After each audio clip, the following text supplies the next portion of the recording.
بسم اللہ الرحمن الرحیم۔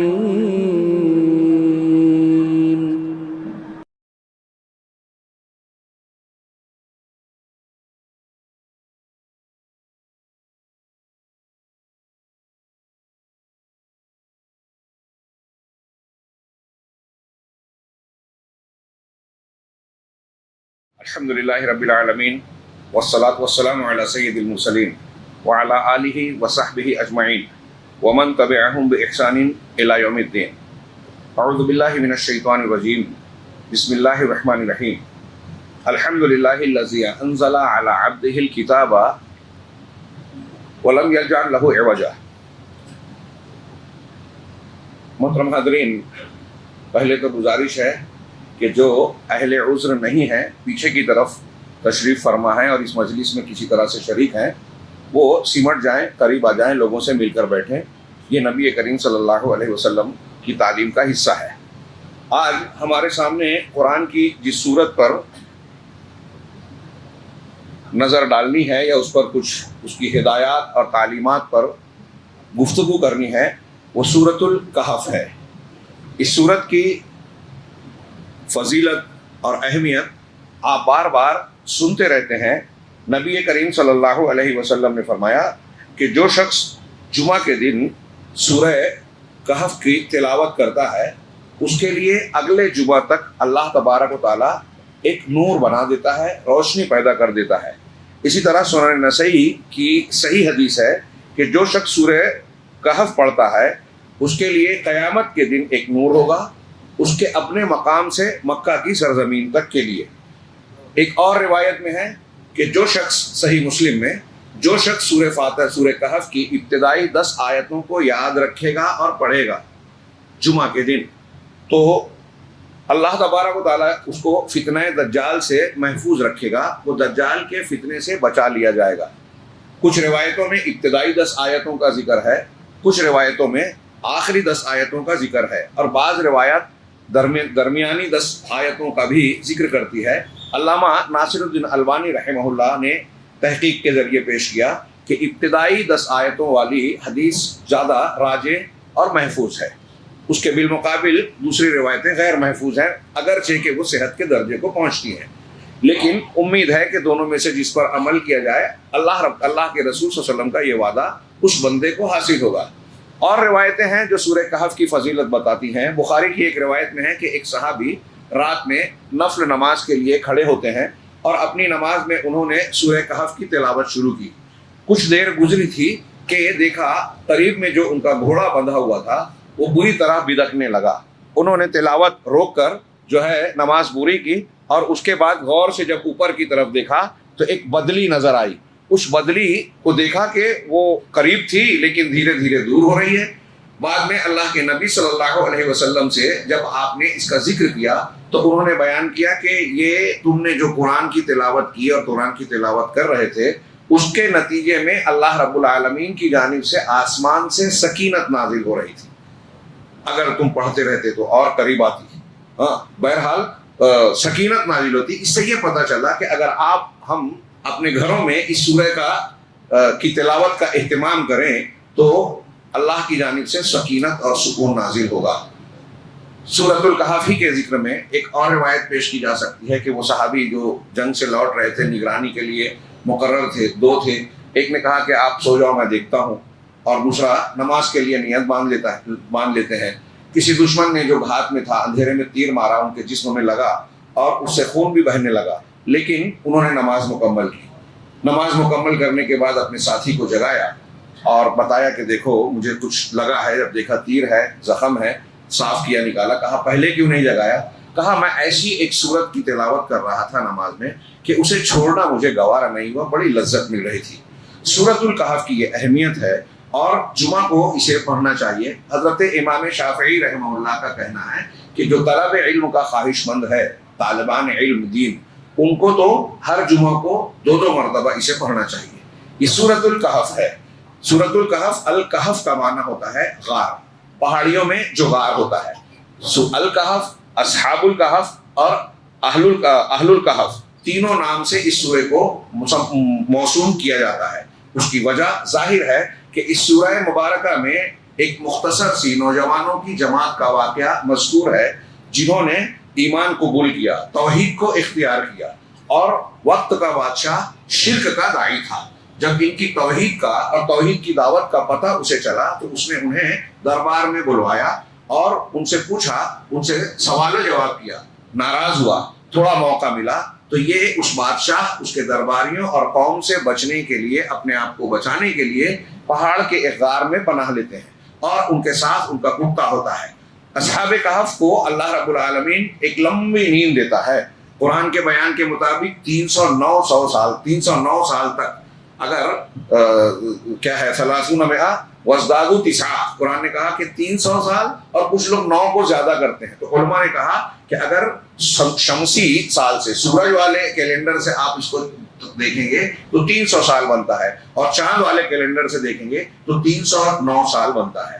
اس میں، اس واقعے میں بڑی عبرت کا سامان ہے کہ ایک جماعت جو چھوٹی سی ہے، کمزور ہے اور بادشاہ کے مذہب کے خلاف ہے، بادشاہ کی نظر میں آ چکے ہیں، انہوں نے اپنے دین کو نہیں چھوڑا، اپنے آپ کو دین کے ساتھ، عقیدے کے ساتھ بچانے کے لیے غار میں پناہ لی، اور اللہ رب العالمین نے ان کی مدد کی۔ مدد ایک ایسے طریقے سے جس کو اصطلاح میں ہمارے یہاں کرامت کہا جاتا ہے۔ ایک لمبی نیند دی اور جاگنے کے بعد انہیں اس کا احساس بھی نہیں تھا کہ ہم اتنے سالوں تک سوتے رہے۔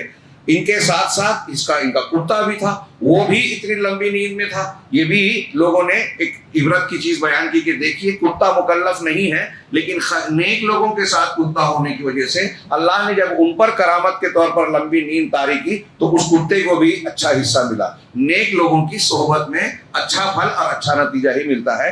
صحبت صالح کا یہ ایک بہترین نتیجہ اور نمونہ ہمارے سامنے سورۃ الکہف میں ملتا ہے۔ تو یہ اصحاب کہف جو ہیں، انہوں نے توحید کو اختیار کیا۔ یہ کب کا واقعہ ہے؟ کچھ لوگ کہتے ہیں کہ یہ عیسائی اور نصرانی مذہب کا دور تھا، لیکن بعض لوگوں کا کہنا ہے کہ یہ حضرت عیسیٰ علیہ السلام سے بھی پہلے کا واقعہ ہے، اور اس بادشاہ جو بادشاہ تھا اس کا نام دقیانوس ہے۔ آج کل ہمارے یہاں بولتے ہیں نا کہ یہ دقیانوسی خیال ہے، یہ اسی بادشاہ کی طرف نسبت کر کے یہ مقصود ہوتا ہے بیان کرنا کہ بہت پرانا یہ خیال ہے۔ تو اسی واقعے کا تذکرہ اس سورہ مبارکہ میں دیا گیا ہے، اور اس واقعے کا اس سورت سے اس اعتبار سے بھی بہت اہم تعلق ہے کہ اس سورہ مبارکہ میں آپ غور کریں۔ ابھی ہمارے سامنے جو کتاب ہے، اس کا محوری عنوان جو موضوع ہے، اگر دیگر بہت کئی متعدد واقعات اور بیانات ہیں ان میں آپ غور کریں گے تو اس دنیا میں ہم کو اور آپ کو، انسانوں کو، جو مختلف قسم کے فتنوں کا سامنا کرنا پڑتا ہے ان کا تذکرہ ہے، ان سے بچنے کی تعلیم ہے۔ اور ان سارے فتنوں میں سب سے بڑا فتنہ عقیدے کا فتنہ ہے، یعنی ایسا فتنہ جس سے ہمارا عقیدہ ڈگمگا جائے، بگڑ جائے، خراب ہو جائے۔ ان نوجوانوں نے فتیتن کا لفظ قرآن نے استعمال کیا، انہم فتیتن آمنوا بربہم وزدناہم ہدی۔ یہ نوجوانوں کی ایک چھوٹی سی جماعت تھی۔ یہ جو وزن ہے اس سے جمع قلت ظاہر ہوتی ہے، اندازہ کیا جاتا ہے کہ یہ 9 یا 9 سے بھی کم لوگ تھے۔ ہاں، یہ چھوٹی سی جماعت تھی نوجوانوں کی۔ آج ہمارے نوجوان موبائل میں، گپ شپ میں، دنیا داری میں، غیر ضروری اور فضولیات میں اپنا وقت گنواتے ہیں۔ یہ بھی نوجوان تھے، بادشاہ وقت کے مذہب کے سامنے ڈٹ گئے۔ چھوٹی سی تعداد تھی، شکوہ شکایت نہیں کیا کہ اس کے پاس طاقت ہے، ہم تو کمزور ہیں، ہم تو ایسے ہیں تو ان کے مذہب میں گھل مل جائے، اپنا ایمان بیچ دے۔ نہیں، اپنے ایمان پر ڈٹے رہے، اور اس کے بعد ایمان بچانے کے لیے اور ساتھ ساتھ جان بچانے کے لیے ایک غار میں پناہ لیتے ہیں۔ اللہ کی مدد ملتی ہے۔ اگر ہم استقامت میں رہے امتحان کی حالت میں تو اللہ بچائے گا۔ انہوں نے اپنا دین بچایا، دین کے فتنے سے، شرک میں مبتلا ہونے سے اپنے آپ کو بچانے کی کوشش کی اور کامیاب کوشش کی، اللہ کی مدد ملی۔ تو اس میں گویا بنیادی عنوان اس سورہ کا جو محوری عنوان ہے وہ فتنوں سے بچاؤ، مختلف قسم کے فتنوں سے بچاؤ۔ اب سورہ مبارکہ میں آپ دیکھیں تو نمبر 1 انہوں نے ذکر کیا کہ سب سے پہلے دین کا فتنہ۔ ان نوجوانوں نے ظالم بادشاہ سے بھاگ کر ایک غار میں پناہ لی اپنے دین کو بچانے کے لیے، اور اللہ رب العالمین نے ان کی مدد کی۔ ام حسبت ان اصحاب الکہف والرقیم کانوا من آیاتنا عجبا۔ یہ اللہ رب العالمین کی عجیب نشانیوں میں سے ہے۔ یہاں کرامت، جس کو ہم کرامت کہتے ہیں، اس کا بھی ذکر قرآن سے ثابت ہوتا ہے. کچھ منکرین حدیث کہتے ہیں کہ یہ معجزہ کرامت کا رد کرتے ہیں. انبیاء پر اس کے ہاتھوں جو اللہ کی طرف سے ظاہر ہوتا ہے وہ معجزہ، اور نبیوں کے علاوہ جو نیک صالح بندوں کے ہاتھوں پر ظاہر ہوتا ہے وہ کرامت. یہ بات کی اصطلاح ہے. قرآن میں کرامت اور معجزے کا لفظ اس معنی میں استعمال نہیں ہوا. اس کے لیے آیت، بینہ، سلطان وغیرہ کے الفاظ استعمال ہوئے ہیں، اور یہ زیادہ بلیغ ہے. اور میں نے اس سے پہلے ذکر کیا تھا کئی مرتبہ کہ معجزہ اور کرامت کسی کے ہاتھ پہ اگر ظاہر ہو رہا ہے تو یہ اس بات کی دلیل نہیں ہے کہ صاحب معجزہ، صاحب کرامت کے اندر انسانوں سے ہٹ کر یا بڑھ کر کوئی طاقت ہے. یہ اللہ کی قدرت اور اللہ کی مشیت سے ہی واقع ہوتی ہے. اللہ جس کے ہاتھ پر چاہے گا، جب چاہے گا، تب کرامت کا یا معجزے کا اظہار ہوتا ہے. انبیاء کرام قرآن میں بار بار گزرا، پیچھے میں نے بیان کیا کہ انبیاء کرام سے معجزات کا مطالبہ کیا گیا تو کہہ دیا کہ یہ جواب کئی جگہ کئی مرتبہ دیا کہ یہ ہمارے اختیار میں نہیں ہے. اللہ رب العالمین کی طاقت اور قوت ہے.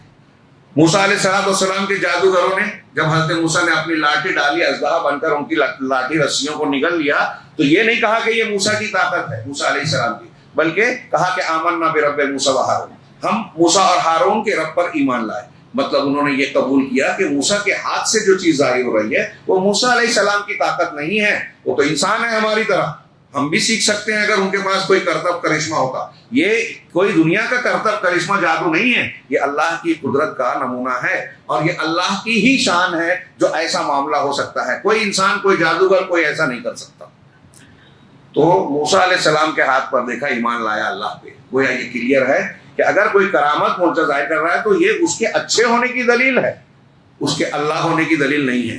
اس بات کی دلیل نہیں ہے کہ آپ اللہ کو چھوڑ کر اس کے سامنے جھکیں، اس سے دعا مانگیں، اس کو مشکل کشا، حاجت روا، غریب نواز اور فلاں نام دے دیں. اللہ کا کام اسے سونپ دیں. یہ اچھی طرح ذہن میں رہنا چاہیے. اور اس میں یہ اصحاب کہف نبی نہیں تھے، لیکن ان کو غیر خرق عادت چیز کا اظہار اللہ نے کیا. اس سے معلوم ہوا کہ کرامت ہوتی ہے اور یہ اللہ رب العالمین کی مشیت سے ساتھ جڑی ہوتی ہے. دوسرا سبب کہ میں نے جو کہا کہ اگر اچھی صحبت ہوتی ہے تو جس کے ساتھ آپ ہیں، آپ کو اس کے اچھے ہونے کا جو اجر ثواب یا برکتیں ملتی ہیں، ایک ساتھ رہنے والے کو بھی ملتا ہے. اس آیت، اس واقعے میں کتا جو مکلف نہیں ہے اسے بھی کرامت کا حصہ مل گیا. دوسری چیز، دین کی فتنے سے دین کو بچانا، صالح صحبت، آخرت کو یاد کرنا، قرآن کی تلاوت اور اس میں غور و فکر کرنا. اللہ تبارک و تعالیٰ نے اگر یہ تعلیم دی ہے کہ آپ اور ہم اگر اپنے آپ کو فتنے سے بچانا چاہتے ہیں، اپنے دین کی حفاظت کرنا چاہتے ہیں، سب سے قیمتی دولت ہے، کرنا بھی چاہیے، ہوشیار رہنا چاہیے. اور ایسے دور میں آج ہر طرف سے ہمارے دین پہ حملہ ہو رہا ہے. میں بار بار تذکرہ کرتا ہوں، جہاں جہاں سے ہم سوچ نہیں سکتے، اقتصادی نظریات سے، بینکنگ سسٹم سے، اس کے علاوہ تعلیم سے، جو ہمارے ہاں اسکولوں کالجوں میں نصاب تعلیم پڑھائے جاتے ہیں وہاں سے، میڈیا سے، فلموں سے، ٹی وی چینل سے، ویب سائٹ سے، موبائل کے مختلف ایسے جو منورنجن کی چیزیں ہیں، اسپورٹس سے، کپڑوں سے، کپڑوں پہ جو چیزیں چھاپی جاتی ہیں، اور نئے نئے مذاہب سے، انسانیت، فلاں نئے نئے مذہب، نئے نئے نظریات. پھر ہمارے درمیان ایسے لوگوں کو بھیج کر پیدا کر کے جو حدیثوں کا انکار کرتے ہیں، صحابہ کرام پہ تنقید کرتے ہیں، کسی غیر نبی کو نبی بنانے کا دعویٰ کرتے ہیں. ہمارے درمیان ایسے لوگوں کو لانچ کیا جاتا ہے اور ہمارے نوجوان لائک کرنے لگتے ہیں. یہ دین کے فتنے سے کا شکار ہو جاتے ہیں. اپنے آپ کو اگر بچانا ہے تو سورہ کہف ہمیں بتاتی ہے وَاتْلُ مَا أُوحِيَ إِلَيْكَ مِن رَبِّكَ مِن کِتَابِ رَبِّكَ، کہ اپنے پروردگار کی جانب سے آپ کو جو کتاب وحی کے ذریعے دی گئی ہے آپ اس کی تلاوت کیجئے. لا مبدل لکلماتی وَلَن تَجِدَ مِن دُونِهِ مُلْتَحَدًا، اس کے کلمات کو کوئی بدلنے والا نہیں اور اس کے علاوہ کوئی پناہ گاہ، بچاؤ کی جگہ آپ نہیں پائیں گے. تو ایک یہ ہے کہ تلاوت قرآن کیا جائے، دوسرا یہ کہ آخرت کو یاد کیا جائے، اور جو ہے قرآن میں غور و فکر کیا جائے، تدبر کیا جائے. آج ہماری جو مجلس ہے، اس لیلۃ القدر رمضان کا سلسلہ وار معاملہ چل رہا ہے، ہم لیلۃ القدر میں بھی یہ دعا کریں کہ اللہ رب العالمین ہماری اس مجلس کو قرآن کے تدبر میں شامل کر کے اس کو عبادت میں شمار کر لے، اور 1000 راتوں سے بہتر والے اجر و ثواب کا ہمیں مستحق کر دے، مستحق بنا دے. یہ فتنوں سے بچانے والی چیز ہے کہ آپ اور ہم قرآن سے جڑیں، قرآن میں تدبر کریں، آخرت کو یاد کریں. اس سے اخلاص آتا ہے، اللہ کا ڈر آتا ہے. جب اللہ کا ڈر اور اخلاص ہوگا جب قرآن کی تلاوت ہوگی تو صحیح علم اور ہدایت ملے گی. آدمی ادھر ادھر جانے سے ڈرے گا, خوف کھائے گا کہ کسی بھی دھوکہ دینے والے کے دھوکے میں نہیں آنا چاہیے. اسی طریقے سے اس سورہ میں صحبت کے بارے میں جو دوسری تعلیم آیت بیان کی گئی ہے, بڑی شاندار اور جاندار تعلیم ہے. اللہ رب العالمین نے اپنے نبی سے خطاب کر کے کہا وَاصْبِرْ نَفْسَكَ مَعَ الَّذِينَ يَدْعُونَ رَبَّهُمْ بِالْغَدَاةِ وَالْعَشِيِّ.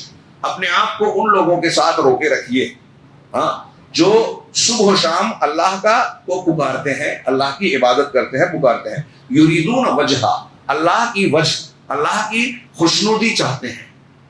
جو نیک ہیں, عبادت گزار ہیں, متقی پرہیزگار ہیں, آپ اپنے آپ کو ان کے ساتھ رکھیے. وَلَا تَعْدُ عَيْنَاكَ عَنْهُمْ, اور ان سے اپنی نگاہوں کو آگے مت کیجیے, ہٹائیے مت. تُرِيدُ زِينَةَ الْحَيَاةِ الدُّنْيَا, دنیا کی زیب و زینت کو, دنیاوی زندگی کی زیب و زینت کو چاہتے ہوئے. نیک لوگ سیدھے سادے نظر آتے ہیں, کمزور نظر آتے ہیں, غریب نظر آتے ہیں. امام صاحب, مؤذن صاحب, فلاں صاحب, مولوی صاحب, یہ کمزور دکھ رہے ہیں. اور جو آدمی سودی لین دین کر رہا ہے, گلیمر کی دنیا میں ہے, موسیقی, گانا بجانا, فلمیں, اشتہار وہ کرتا ہے, وہ گاڑیوں میں دکھ رہا ہے, بنگلے میں دکھ رہا ہے, ان کی طرف سے نگاہ ہٹا کے وہاں نگاہ مت ڈالنا. تريد زینت الحیات الدنیا, دنیا کی دنیاوی زندگی کی زیب و زینت کو دیکھتے ہوئے. ولا تطع من اغفلنا قلبه عن ذکرنا واتبع هواه. یہ علامہ ابن قیم وغیرہ نے اس کی لمبی تفسیر لکھی ہے, میں یہاں صرف ترجمہ کر رہا ہوں. غور سے اس کو جا کے پڑھیے گا, غور کیجیے گا کہ اس شخص کی بات کو نہیں ماننا, اس کے پیچھے نہیں چلنا, اس کی اطاعت نہیں کرنا جس کا دل ہمارے ذکر سے غافل ہے اور وہ اپنی خواہشات کے پیچھے چلتا ہے. اب یہ دنیا داروں کا معاملہ ہو یا دین کے نام پر آنے والی ایسی شخصیات ہوں جو آپ کو جس کی تقریر بہت اچھی لگتی ہے, جس کو آپ بہت لائک کر رہے ہیں, لیکن وہ روحانیت سے آری ہے اور اپنی خواہشات کی پیروی کر رہا ہے, قرآن حدیث کی بجائے کوئی دوسری تعلیم پیش کر رہا ہے, اپنی رائے, اپنی عقل, اپنا دماغ پیش کر رہا ہے. ایسے لوگوں کے پیچھے نہیں چلنا. قرآن کہہ رہا ہے ولا تطع من, اگر یہ تعلیم سیکھ جائے نا ہمارے نوجوان, تو یہ جو نئے نئے فتنے لانچ کیے جاتے ہیں ان فتنوں کو فروغ نہیں ملے گا. اس کو سنو مت, پڑھو مت, فارورڈ مت کرو, مر جائیں گے یہ فتنے. لیکن کیا ہم یہ قرآن کی اس تعلیم کو ماننے والے ہیں کہ ایسے لوگوں کی بات سننا ہی نہیں ہے جو دین سے غافل ہے؟ آپ دیکھیے جس کی بات کو آپ ماننے جا رہے ہیں اس کے اندر اخلاص ہے کیا؟ وہ اللہ سے ڈرتا ہے کہ نہیں ڈرتا ہے؟ وہ اللہ رب العالمین کے حکموں کا خیال اپنی زندگی میں کرتا ہے کہ نہیں کرتا ہے؟ یہ اس بات کی دلیل ہوگی, اگر ایسا آدمی آپ نے چوائس کیا, منتخب کیا, تو اس بات کی دلیل ہوگی کہ وہ آدمی سے کہا ہے جانتے بوجھتے ہم کو غلط بات نہیں بتائے گا. یہ اللہ رب العالمین کے فرمان کی بلاغت میں بہت ہلکی مختصر سی باتیں بیان کر رہا ہوں. اور وہ اپنی خواہش کی پیروی, اس کی باتوں کو جانچیے کہ وہ جو بات کہہ رہا ہے قرآن کے مطابق ہے, صحیح عقیدہ ہے. اگر اس کی دو چار باتیں بھی آپ کو ایسی نظر آئے جو قرآن کے خلاف ہیں, عقیدے کے خلاف ہے, توحید کے خلاف ہے, تو اس کی اطاعت نہیں کرنا ہے. اب ہمارے یہاں فلاں ڈاکٹر, فلاں دانشور, فلاں علامہ, ان کی بات آپ کو پتہ چلی کہ وہ وحدت الوجود کی حقوق کو مانتے ہیں, جو شرک ہے, کفر ہے, فلاں چیز کی جو بدعت کی ہے اس کی تائید کرتے ہیں, خارجیت ہے ان کے عقیدے میں, باطنیت ہے ان کے عقیدے میں, بدعتیوں کی تائید کرتے ہیں اور اہل حق کی مخالفت کرتے ہیں. ایسا معلوم پڑ گیا آپ کو, اس کو چھوڑ دیجیے. قرآن کی اس آیت کے معنی میں یہ شامل ہے, میں جہاں تک سمجھتا ہوں. وَلَا تُطِعْ مَنْ أَغْفَلْنَا قَلْبَهُ عَنْ ذِكْرِنَا وَاتَّبَعَ هَوَاهُ وَكَانَ أَمْرُهُ فُرُطًا, اور اس کا معاملہ جو ہے حد سے بڑھا ہوا ہے. وَقُلِ الْحَقُّ مِنْ رَبِّكُمْ, اور یہ کہو کہ حق تمہارے پروردگار کی جانب سے ہے. یہ قرآن, یہ دین حق. فَمَنْ شَاءَ فَلْيُؤْمِنْ وَمَنْ شَاءَ فَلْيَكْفُرْ, تو جو چاہے ایمان لائے, جو چاہے کفر کرے. زور زبردستی نہیں ہے, مگر آپ جو اختیار کریں گے اس کا نتیجہ بھگتنے کے لیے تیار رہیے گا کہ اس کے نتیجے بالکل صاف ہیں. کیا اللہ نے آگے فرمایا اِنَّا أَعْتَدْنَا لِلظَّالِمِينَ نَارًا. اب کافر اگر آپ بننا چاہتے ہو, قرآن سننے کی فرصت نہیں ہے, ہدایت کو سمجھنے اور جاننے کا ٹائم نہیں ہے, جو بیان کر رہا ہے دین کے نام پہ اختیار کر لیا, ایمان نہیں, کفر بھی چلے گا, شرک بھی چلے گا, سب کو اپنے اپنے مسلک پر چلنے دو. اللہ کے رسول نے کہا 73 میں سے 72 جہنم پہ جائیں گے. ہم یہ کہہ رہے ہیں نہیں سب ٹھیک ہے اپنے اپنی جگہ پر. آپ کہہ رہے ہیں کہ ایک صحیح ہوگا, سب غلط ہوں گے. ہم کہہ رہے ہیں سب صحیح ہے, اور جو غلط جائے گا جہنم کے راستے پہ. جہنم کیسی ہے, دل دہل جائے. قرآن کے ایک جگہ بھی اگر ہم غور سے پڑھ لیں, یہاں اس آیت کو بھی دیکھیے, اللہ نے کہا اِنَّا أَعْتَدْنَا لِلْكَافِرِينَ نَارًا. اگر کفر اختیار کر رہے ہو، انکار کی روش پہ ہو، تو یاد رکھو ہم نے کافروں کے لیے جہنم کو تیار کر رکھا ہے. احاط بہم سرادقھا، اس کے ٹینٹ نے، ٹینٹ کا جو خیمے کا جو وہ کیا کہیں گے پردہ ہوتا ہے اس کو سرادق کہتے ہیں، اس کا خیمہ، اس کا ٹینٹ نے وہ ان کو گھیرے رکھا ہوگا. احاط بہم سرادقھا وَإِن يَسْتَغِيثُوا، اور اگر وہ پانی مانگیں گے، يُغَاثُوا بِمَاءٍ، ایسے پانی سے ان کو پانی سیراب کیا جائے گا، کالمہل، جو پگھلے ہوئے تانبے کی طرح ہوگا، یا تیل کے نیچے جو کھولتے ہوئے تیل کے نیچے تلچھٹ ہوتی ہے اس کے جیسا ہوگا. یشوی الوجوہ، ایسا کھولتا ہوا تیل جو چہروں کو جھلسا دے گا. وساعت مرتفقہ، اور یہ کتنی بری آرام کی جگہ ہے، ٹھکانہ ہے. یہ اللہ رب العالمین نے آپ کو اختیار دینے کے بعد نتیجہ بتایا اور ڈرایا ہے اس کلام پاک میں. آگے اس سورہ مبارکہ میں مال کے فطرے کا بھی بیان ہے ایک قصے کی شکل میں، کہ دو لوگ تھے. وَاضْرِبْ لَهُم مَثَلًا رَجُلَيْنِ جَعَلْنَا لِأَحَدِهِمَا جَنَّتَيْنِ مِنْ أَعْنَابٍ وَحَفَفْنَاهُمَا بِنَخْلٍ، کہ آپ دو آدمیوں کی مثال اور قصہ بیان کیجیے لوگوں سے، جن میں سے ایک کو اللہ نے کہا کہ ہم نے 2 باغ دیا تھا جس میں انگور تھے اور اس کو گھیرے ہوئے تھے کھجوروں کے درخت، ان کے درمیان سے نہریں جاری تھی. اور وہ یہ سمجھ رہا تھا ما اظن ان تبید هذه ابدا وما اظن الساعه قائمه. وہ جو باغ والا تھا اس کا قول نقل کیا قرآن میں کہ وہ سمجھنے لگا کہ یہ جو باغ ہے میرا یہ کبھی ہلاک تباہ برباد نہیں ہوگا اور نہ ہی قیامت قائم ہوگی. تو اس نے سمجھایا کہ کیا تیرے پروردگار نے جو تجھ کو نعمت دی ہے اس کا انکار کر رہا ہے، اس کے ساتھ شرک کر رہا ہے، آخرت پر ایمان نہیں رکھتا. ہو سکتا ہے کہ تیرا یہ باغ اور تیرا یہ جو تیری دولت ہے یہ اللہ کا کوئی عذاب آئے، یہ تباہ ہو جائے اور تو اپنے افسوس کفے افسوس ملتا رہ جائے. اور آج تو دیکھ رہا ہے کہ میرے پاس نہیں ہے، مجھے اللہ تعالیٰ باغ دے سکتا ہے. تو اس نے کہا کہ میں نہیں سمجھتا کہ ایسا کچھ ہوگا، یہ تباہ ہوگا، یہ ہمیشہ رہے گا، اور میں یہ نہیں سمجھتا قیامت قائم ہوگی، اور اگر قیامت ہوگی بھی تو اللہ تعالیٰ مجھ کو وہاں بھی بہت دے گا. مال کا فتنہ ایسا ہوتا ہے جس کو مال ملتا ہے تو ایک بہت بڑی غلط فہمی یہاں میں ذکر کر رہا ہوں کہ وہ یہ سمجھتا ہے، شیطان اس کو یہ پاٹھ پڑھاتا ہے، سبق دیتا ہے کہ جب تم کو اتنی دولت ملی ہے اس کا مطلب یہ ہوا کہ اللہ تم کو بہت چاہتا ہے، پسند کرتا ہے. کوئی بھی نعمت ملتی ہے تو انسان کو یہ غلط فہمی ہوتی ہے کہ اللہ کی محبت کا نتیجہ ہے. لیکن معمولی سا دماغ لگائیے اور سوچئے کہ اگر ایسا ہوتا تو فرعون کو اللہ نے کیا دیا تھا دنیا میں؟ حکومت تھی، دولت تھی، فوج تھی، سارے اسباب فراوانی سے موجود تھے، باغات تھے، محلات تھے. کون سی چیز تھی جو نہیں تھی دنیاوی اعتبار سے؟ تو کیا اللہ کا محبوب تھا فرعون، نمرود، ابو جہل اور دنیا کے بڑے بڑے سرکش لوگ، گھمنڈی لوگ، سارے لوگوں کو دنیاوی اسباب ملے. یاد رکھیے اللہ کے رسول اللہ کی ایک حدیث میں ہے کہ اللہ تبارک و تعالیٰ دنیا اپنے دوستوں اور محبوب بندوں کو بھی دیتا ہے اور اپنے دشمنوں کو بھی دیتا ہے، دشمنوں کو بھی دنیا دیتا ہے. اور ایک دوسری حدیث میں ہے کہ اگر اللہ مومنوں کا خیال نہیں ہوتا تو ان کے گھروں کو، اینٹ پتھر کو جو ہے، ان کے یہ جو دیواریں ہیں ان کو سونے چاندی کی بنا دیتا، کیونکہ آخرت میں ان کا جو بھیانک عذاب ہے تصور نہیں کر سکتے. تو اللہ کے رسول صلی اللہ علیہ وسلم نے، میں کون سی روایت بیان کر رہا تھا؟ نہیں، یہ ابھی اس روایت سے پہلے کہ ہاں اللہ تبارک و تعالیٰ انسان اپنے دشمنوں کو بھی جو ہے دنیا دیتا ہے، لیکن جن کو پسند کرتا ہے ان کو دین دیتا ہے. دنیا دے نہ دے بھی سکتا ہے، نہیں بھی دے گا اس کی حکمت کے مطابق، لیکن دین جن کو دیتا ہے وہ اللہ کے محبوب ہے. من یرید اللہ بہ خیرا یفقہہ فی الدین، ایک صحیح حدیث ہے کہ جس کے ساتھ اللہ خیر چاہتا ہے دین کی سمجھ دے دیتا ہے. اس کا الٹا معنی یہ ہوا کہ جس کے ساتھ خیر نہیں چاہتا اس کو دین کی سمجھ سے محروم رکھتا ہے. تو مال کا فتنہ ایسا ہے کہ آدمی کو جب مال ملتا ہے تو وہ اللہ سے، آخرت سے غافل ہوتا ہے اور اپنے آپ کو بہت اتم سمجھتا ہے، اونچا سمجھتا ہے، اور یہ سمجھتا ہے کہ مجھ کو دنیا میں مال ملا ہے مطلب اللہ مجھے پسند کرتا ہے، تبھی تو مجھے نعمتیں ملی ہیں. کبھی کبھی مال عذاب ہوتا ہے. کئی جگہ اللہ نے کہا کہ ہم نے ان کو مال میں یہ اضافہ اس لیے کیا کہ وہ اپنی غفلتوں میں اور بڑھ جائیں، یہاں تک کہ جب بالکل غفلت کے شکار ہو گئے اللہ کا عذاب نے آ کر اچانک انہیں پکڑ لیا. یہ جن کو حکومت ملی ہے، جن کو طاقت ملی ہے، وہ ایسی ہی غلط فہمیوں کا شکار ہو کے ظلم میں اور زیادہ جرأت جری ہوتے چلے جاتے ہیں۔ تو اس پورے واقعے کو آپ پڑھیے، آخر میں ہے کہ اللہ تبارک و تعالیٰ نے کیا اللہ نے اس پر خصمان، اللہ کا عذاب آیا، فاصبح، اور اس کا باغ برباد ہو گیا، فاصبح يقلب كفيه على ما انفق فيها وهي خاوية على عروشها، کہ وہ اپنی ہتھیلیوں کو ملنے لگا، اور جو مال اس پہ خرچ کیا تھا باغ پر، اس کی بربادی کا جو ہے ماتم کرنے لگا، اور کہنے لگے کاش میں اللہ کے ساتھ، اپنے رب کے ساتھ شرک نہیں کرتا۔ یہ ایک مثال ہے مال کے فتنے کی، کہ مال کے چکر میں آ کے آدمی نے اپنے آپ کو، اپنے دین کو برباد کر لیا۔ اسی طرح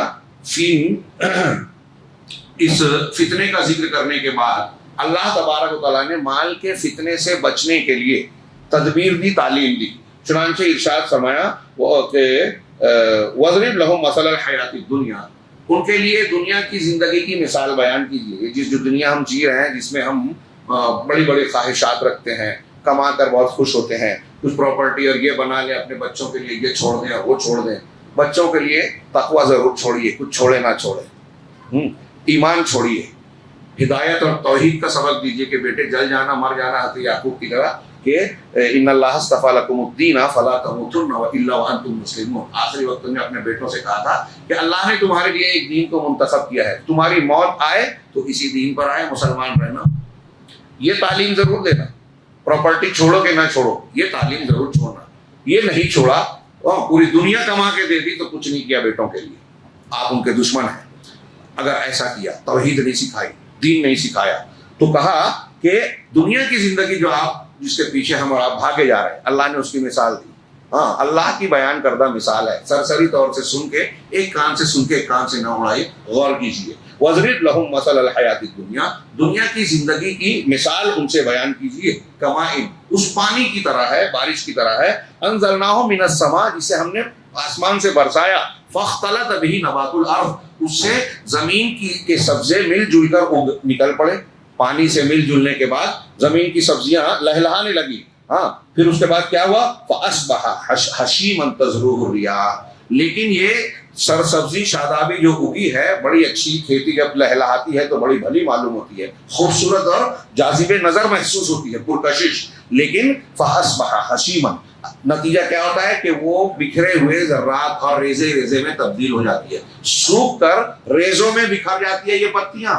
یذروہ الرياح، جسے ہوائیں، تیز ہوائیں بکھیرتی ہیں تینکوں کی طرح، یہ جب ٹوٹ ٹوٹ کر چور چور ہو جاتا ہے ریزہ ریزہ، تو ہوا اس کو بکھیرتی ہے۔ ایسے ہی دنیا کی زندگی ہے، آج جوانی ہے، طاقت ہے، قوت ہے، دولت ہے، سب کچھ ہے، لیکن یہ فصل آپ کی سوکھ کر ریزہ ریزہ چورا چورا ہو جانے والی ہے، مٹی میں مل جانا ہے اس بدن کو، اور پھر مٹی میں ریزہ ریزہ چورا چورا ہو جائے، کوئی حیثیت نہیں ہڈی کا ڈھانچہ، ہڈی بھی جو ہے گھل مل جائے گی مٹی میں، اور اللہ کے حکم سے پھر قیامت کے دن جیے گی۔ وَقَانَ اللَّهُ عَلَىٰ كُلِّ شَيْءٍ مُقْتَدِرًا، اور اللہ رب العالمین ہر چیز پر قادر قدرت رکھتا ہے۔ المال والبنون زینت الحیات الدنیا، مال اور اولاد، مال اور اولاد یہ انسان کے لیے محبوب بھی ہے، فتنہ بھی ہے، لیکن اللہ نے کہا کہ یہ دنیا کی زندگی کی زینت ہے، دنیا کی زندگی کی زینت ہے، آرائش ہے، قوت ہے، سب کچھ ہے دنیا میں، لیکن آخرت میں کام آنے والی چیز کیا ہے؟ والباقیات الصالحات خیر عند ربک ثوابا وخیر املا، اور نیک، باقی رہنے والے نیک اعمال تمہارے پروردگار کے نزدیک زیادہ اہم، زیادہ بہتر ہیں، اور اجر و ثواب سے کے اعتبار سے وہ زیادہ اچھے ہیں۔ باقیات الصالحات، نیکیاں، خیرات، صدقات، باقیات الصالحات، ایک حدیث میں ہے کہ سبحان اللہ، الحمدللہ، اللہ اکبر، لا الہ الا اللہ، یہ کلمات الباقیات الصالحات ہیں۔ جو آدمی انہیں پڑھے گا، یہ نیکیاں اس کے لیے باقی رہنے والی اور قیامت کے دن کام آنے والی ہوگی۔ اس میں، اس سورہ مبارکہ میں دیکھیے دین کا فتنہ، اس سے بچنے کا طریقہ، دین کے فتنے میں اپنے عقیدے کو کیسے بچائیں، اصحاب کہف کے واقعے کے ضمن میں، اور ایک دو آیتوں کی طرف میں نے اشارہ کیا۔ دوسرا مال کا فتنہ، اب تیسرے نمبر پر علم کا فتنہ، علم کا فتنہ۔ اس میں حضرت موسیٰ علیہ السلام اور حضرت خضر کا واقعہ نقل کیا گیا ہے لمبا۔ علم کا فتنہ کئی طرح سے ہوتا ہے، ایک آدمی غلط علم والا ہو اور اپنے آپ کو صحیح سمجھے، فتنے میں مبتلا ہے۔ آج ہمارے ہاں جتنا بھی باطل ہے، وہ سمجھتے ہیں مجھے بہت معلومات ہے، علامہ ہے، دانشور ہے. عصر بعد کے ہمارے درس میں کل پرسوں میں یہ بات آئی تھی ایک کسی درس میں کہ ایک جہالت یہ ہوتی ہے کہ آدمی کسی چیز کا علم نہ رکھے، ایک جہالت یہ ہوتی ہے کہ علم ہو لیکن غلط ہو. یہ بوٹل ہے، میں آپ سے کہوں کہ یہ ٹوپی ہے، یہ ڈسٹر ہے، کوئی اور چیز کہوں تو آپ کیا کہیں گے؟ کیا میرا یہ علم درست ہے کہ یہ ڈسٹر ہے؟ یہ بوتل ہے نا، تو میں اسے ڈسٹر سمجھ رہا ہوں، جو میں سمجھ رہا ہوں کہ مجھے معلوم ہے، حالانکہ میں جو جان رہا ہوں وہ غلط ہے، وہ علم نہیں ہوا. ایسے ہی ہمارے ہاں بہت سے لوگ بدعت کر رہے ہیں. مثال کے طور پہ قبر پہ جا کے طواف کرتے ہیں، وہ پھول چڑھاتے ہیں، چادر چڑھاتے ہیں، وہاں اس کو وسیلہ مان کر، صاحب قبر کو وسیلہ مان کر اللہ سے مانگتے ہیں. الگ الگ صاحب قبر کو الگ الگ نام دیا کہ یہاں جائیں گے تو اولاد ملے گی، وہاں جائیں گے تو قرضہ چکتا ہو جائے گا، وہاں جائیں گے تو یہ مشکل آسان ہوگی. یہ اپنے اپنے طور سے بنا لیا، کوئی دلیل ولیل نہیں ہے. میڈ ان انڈیا عقیدہ. تو یہ جو بنایا ہے آپ نے، قرآن کہہ رہا ہے کہ آپ قیامت تک چیختے چلاتے رہے، وہ آپ کی پکار نہیں سنے گا. جواب دینا تو دور کی بات، سنتا ہی نہیں ہے، جواب کیا دے گا؟ اللہ جتنا چاہے گا اتنا سنائے گا. یہاں بحث لوگ کرنے لگتے ہیں. تو اب ایک آدمی یہ سمجھ کر عقیدت سے، محنت سے، اپنے پیسے سے بکرا لا کے ذبح کر رہا ہے بابا کے نام پہ کہ میں اس کے ذریعے سے اپنی مشکل آسان کر رہا ہوں. آخرت میں جو سمجھ یہ رہا ہے، لیکن اس کا یہ سمجھنا صحیح ہے کیا؟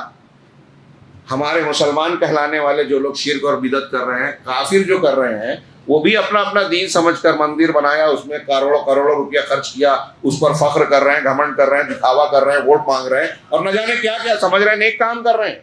لیکن ہم جانتے ہیں اپنے ایمان کی روشنی میں قرآن و سنت کی دلیلوں کی بنیاد پر کہ غیر اللہ کی پرستش کرنا، پرستش کروانا، مرکز بنانا انتہائی گھناؤنا عمل ہے. لیکن ایک قوم جو ہے اس کو دین سمجھتی ہے، مذہب سمجھتی ہے، تو اس کو نیکی اور پنیہ سمجھ رہی ہے.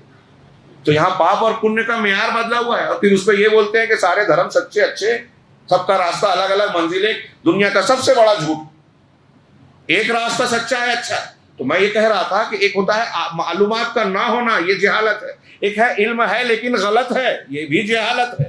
میں نے اس سلسلے میں ایک قول پیش کیا تھا قاضی ابو یوسف کا کہ کوئی شخص علم کلام کو جانے تو یہ جہالت ہے، نہ جانے تو یہ علم ہے. ان کا مقصد یہ ہے کہ علم کلام غلط علم ہے، فلسفہ اور منطق کی بنیاد پر ایمانیات اور غیبیات کو ماننا یہ غلط ہے، جس میں آج بہت سے مسلمان ملوث ہیں. خود قاضی ابو یوسف کی طرف نسبت رکھنے والے، امام ابو حنیفہ کی طرف نسبت رکھنے والے فلاسفہ کی کئی چیزوں کو قرآن و حدیث کے خلاف ماننا کہ اللہ ہر جگہ ہے، اللہ عرش پر نہیں ہے، یہ کہہ رہے ہیں، جس پہ امام ابو حنیفہ کہہ رہے ہیں کہ یہ کفر ہے. تو یہ بھی غلط علم ہے، علم کے فتنے میں ہے کہ غلط کہہ بھی رہے ہیں اور اپنے آپ کو علامہ سمجھ رہے ہیں، کہلا رہے ہیں، بول رہے ہیں. اور ایسے ناموں کو سن کر ہمارا عام طبقہ، جاہل لوگوں کا طبقہ، ان کا جو ہے فالوور بن جاتا ہے، لائک کرنے لگتا ہے، سبسکرائب کرنے اور ان کے پیچھے چلنے لگتا ہے. ایک یہ علم کا فتنہ. ایک یہ ہے کہ ایک آدمی کو علم واقعی ملے، صحیح علم ملے. مجھے کتنا بھی علم مل جائے، آپ کو کتنا بھی علم مل جائے، اس کی کوئی حیثیت نہیں ہے. اور خاص طور سے اللہ کے علم کے سامنے تو سمندر کے مقابلے میں قطرہ بھی نہیں ہے. میں نے اس سے پہلے کے دروس میں اس پر کچھ گفتگو کی ہے، اس کو دہرانا نہیں چاہتا. اللہ کا علم لامحدود ہے، اور سارے انسانوں کا، آج کے ہوں، ماضی کے ہوں، قیامت تک پیدا ہونے والے، ان ساروں کا علم اللہ کے علم کے سامنے قطرہ بھی نہیں ہے. سائنس کتنی بھی تحقیق کر لے، صبح قیامت تک چند مادوں کے چند خواص معلوم ہیں. میں نے پیش کیا تھا سمندر کے بارے میں، کہہ رہے ہیں کہ زیادہ سے زیادہ اب تک 5% بھی معلومات نہیں ملی. ایک آدمی نے زندگی کھپا کے جو ہے شہد کی مکھیوں پر ریسرچ کیا، 20 سال بعد وہ کہتا ہے کہ مجھے بہت تھوڑی معلومات ملی. اور ہر فن کے ماہر کا یہی حال ہے، قیامت تک یہی رہنے والا. ان سب لوگوں کا علم ملا لے تب بھی وہ اللہ کے علم کے سامنے کچھ بھی نہیں ہے.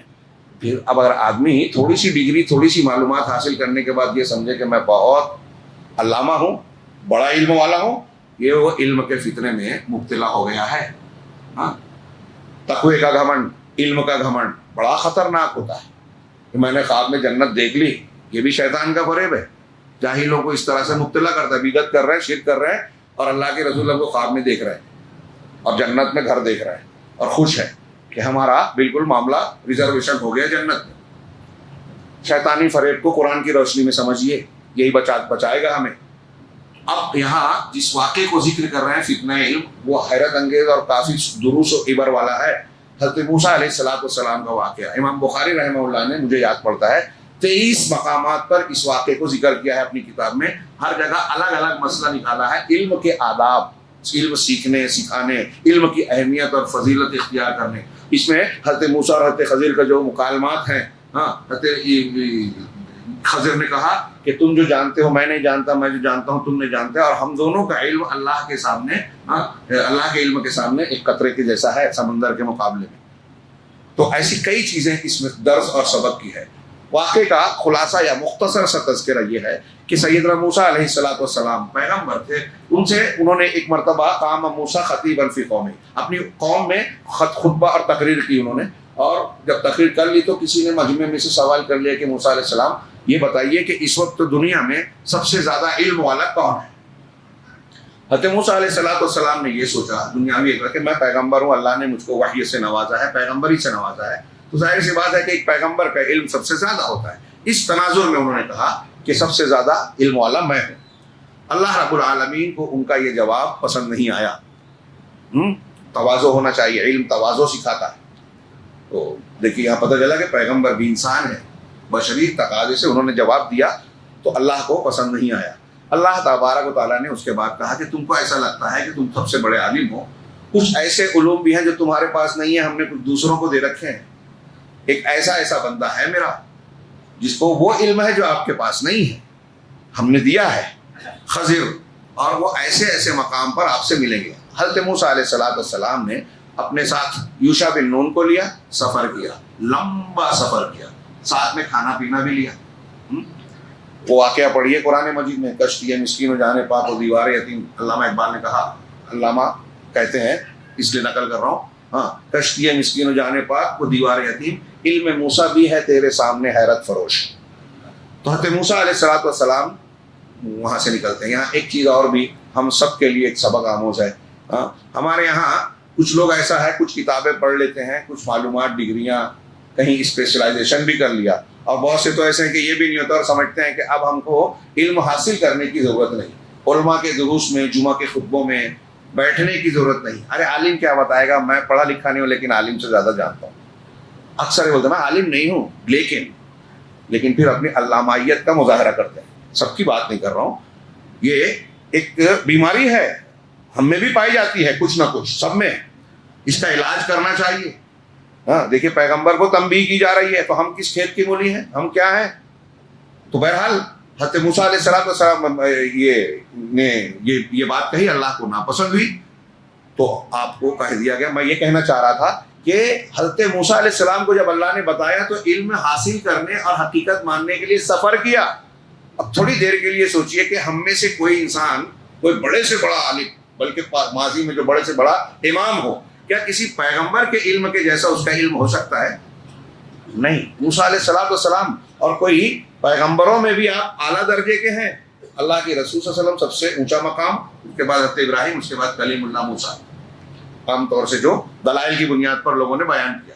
تو حضرت موسیٰ علیہ السلام علم حاصل کرنے کے لیے سفر کر رہے ہیں، اور ہمارے یہاں علماء ہیں، مجلسیں ہوں، دروس کا لحاظ کیا جائے، کا اہتمام کیا جائے تو وقت نہیں ہے، خاص طور سے قرآن و حدیث کا اور دین، جس کو اللہ نے علم کہا، حضرت ابراہیم، حضرت موسیٰ، حضرت نبی کریم صلی اللہ علیہ وسلم جس کو العلم کہہ رہا ہے، اصل علم وہی ہے، اس کو سیکھنے کے لیے ہمارے پاس ٹائم نہیں، شوق نہیں۔ اب یہ انحطاط کی ایک پہلی چیز ہے ہمارے تنزلی مسلمانوں کے پیچھے ہٹنے کا سب سے پہلا۔ صحابہ اور تابعین اور اس زمانے میں دیکھیے علم کا جب دور تھا، چھوٹے چھوٹے بچے کہتے تھے اپنی ماں سے ہم کو امام مالک کے پاس جانا ہے علم سیکھنے، مجھے وہاں کا سفر کرنا ہے۔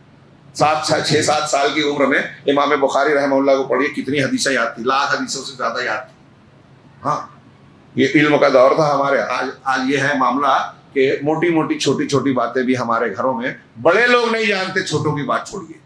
تو حضرت موسیٰ علیہ السلام علم سیکھنے جا رہے ہیں، ہم میں سے کون اتنا بڑا ہے اور ہمارا شوق اس کے مقابلے میں کیا ہے؟ یہ جا رہے ہیں، سفر کر رہے ہیں، ہم اپنے گھروں میں، اپنے شہر میں علم کا یہ ذوق نہیں رکھتے کہ صاحب علم ہے تو اس سے استفادہ کیا جائے، قرآن و حدیث کا علم حاصل کیا جائے۔ یہ غور کیجیے، یہاں یہ بھی پتہ چلا کہ علم صاحب علم سے سیکھا جاتا ہے۔ جب یہ معلوم ہو جائے کہ وہ صاحب علم ہے، قابل استفادہ ہے اس سے سیکھا جاتا ہے. جس کے پاس علم ہے ہی نہیں, جو خود ہی عالم نہیں ہے, جو خود ہی جو ہے ادھر ادھر بھٹک جاتا ہے, اس سے سیکھنا اپنے آپ کو دھوکے میں ڈالنا ہے, خطرے میں ڈالنا ہے. چنانچہ حضرت موسیٰ علیہ السلام گئے, وَإِذْ قَالَ مُوسَىٰ لِفَتَاهُ لَا أَبْرَحُ حَتَّىٰ أَبْلُغَ مَجْمَعَ الْبَحْرَيْنِ أَوْ أَمْضِيَ حُقُبًا. یہ پورا واقعہ پڑھیے. ہاں, پھر راستے میں ایک جگہ قیام کرتے ہیں, آگے بڑھتے ہیں, کہتے ہیں لاؤ لقد لقینا من سفرنا ھذا نصبا, ہم کو اس سفر میں تھکن آ گئی, کھانا جو مچھلی تھی لاؤ. کہا نہیں, ہم جہاں دریا کے کنارے رکے تھے وہاں وہ پانی میں مچھلی چلی گئی اور راستہ بن گیا. ایک عجیب واقعہ ہوا. کہا وہی جگہ تو ہم کو چاہیے تھی, وہیں تو ہم کو اللہ کا وہ بندہ ملنے والا ہے جس سے ملنا ہے. حضرت خضر سے ملاقات ہوتی ہے, کہتے ہیں حضرت موسیٰ علیہ السلام کہتے ہیں کہ حل کیا ہے, اتبعک علی ان تعلمنی مما علمت رشدا, کہ جو آپ کو اللہ نے ہدایت سکھائی ہے, جو علم دیا ہے, کیا اس کی بنیاد پر میں آپ کا ساتھ اختیار کر سکتا ہوں تاکہ آپ وہ علم مجھے سکھائیں. تو انہوں نے کہا انک لن تستطیع معی صبرا, آپ میرے ساتھ صبر کی طاقت نہیں رکھتے. اس میں بہت ساری جو ہے تعلیم نکلتی ہے. تو حضرت موسیٰ نے کہا کہ نہیں, آپ کا جو ہے, کہا ٹھیک ہے میں آپ کے ساتھ صبر کروں گا. تو کہا ٹھیک ہے, جب میرے ساتھ رہنا ہے تو شرط یہ ہے کہ اگر میں کوئی کام کرتا ہوں تو اس پہ اعتراض نہیں کرنا, سوال نہیں اٹھانا, خاموش رہنا, صبر کرنا. کہا ٹھیک ہے. اور جب آگے بڑھتے ہیں تو پہلے ہی مقام پر وہ کیا پہلا وہ ایک کشتی سمندر کے کنارے کھڑی تھی, اچھی نئی کشتی غریبوں کی, اس کو توڑ دیا. وَكَانَتْ لِمَسَاكِينَ اما السفینۃ فکانت لمساکین, وہ کشتی تھی اچھی خاصی تھی, اسے توڑ دیا, عیب دار بنا دیا. موسیٰ علیہ السلام اعتراض کر بیٹھے. ہاں, کہا دیکھو میں نے کہا تھا نا, شاید ترتیب میں آگے پیچھے ہو جائے واقعے میں. تو کہا اچھا پہلی بار مجھے عذر معاف کر دیا. اس سے یہ لوگوں نے کیا کہ اگر آپ کے مدرسے میں کوئی بچہ داخل ہو رہا ہے, آپ کوئی شرط رکھ رہے ہیں جو شریعت کے خلاف نہیں ہے, تو شرط رکھ سکتے ہیں, والدین کو بھی قبول کر لینا چاہیے. ہاں, پھر اس کے بعد ایک بچے کو قتل کیا, تو پھر کہا کہ ایک معصوم جان کو آپ نے مار دیا. کہا پھر تم نے اعتراض کیا. دوبارہ انہوں نے معذرت کی. پھر تیسری مرتبہ ایک بستی میں گئے, لوگوں نے مہمان نوازی کی. پرانے زمانے میں ہوٹل قیام گاہیں سرائے نہیں ہوتی تھی, کسی بستی میں جاتے تھے تو بستی کے لوگ ہی ضیافت کرتے تھے, تو سارے لوگوں کا یہی رواج تھا. انہوں نے کہا کہ ہم مہمان نوازی نہیں کریں گے, لیکن وہاں بستی میں ایک دیوار جو گرنے کو تھی, حضرت خضر نے اس کو ٹھیک ٹھاک کر دیا.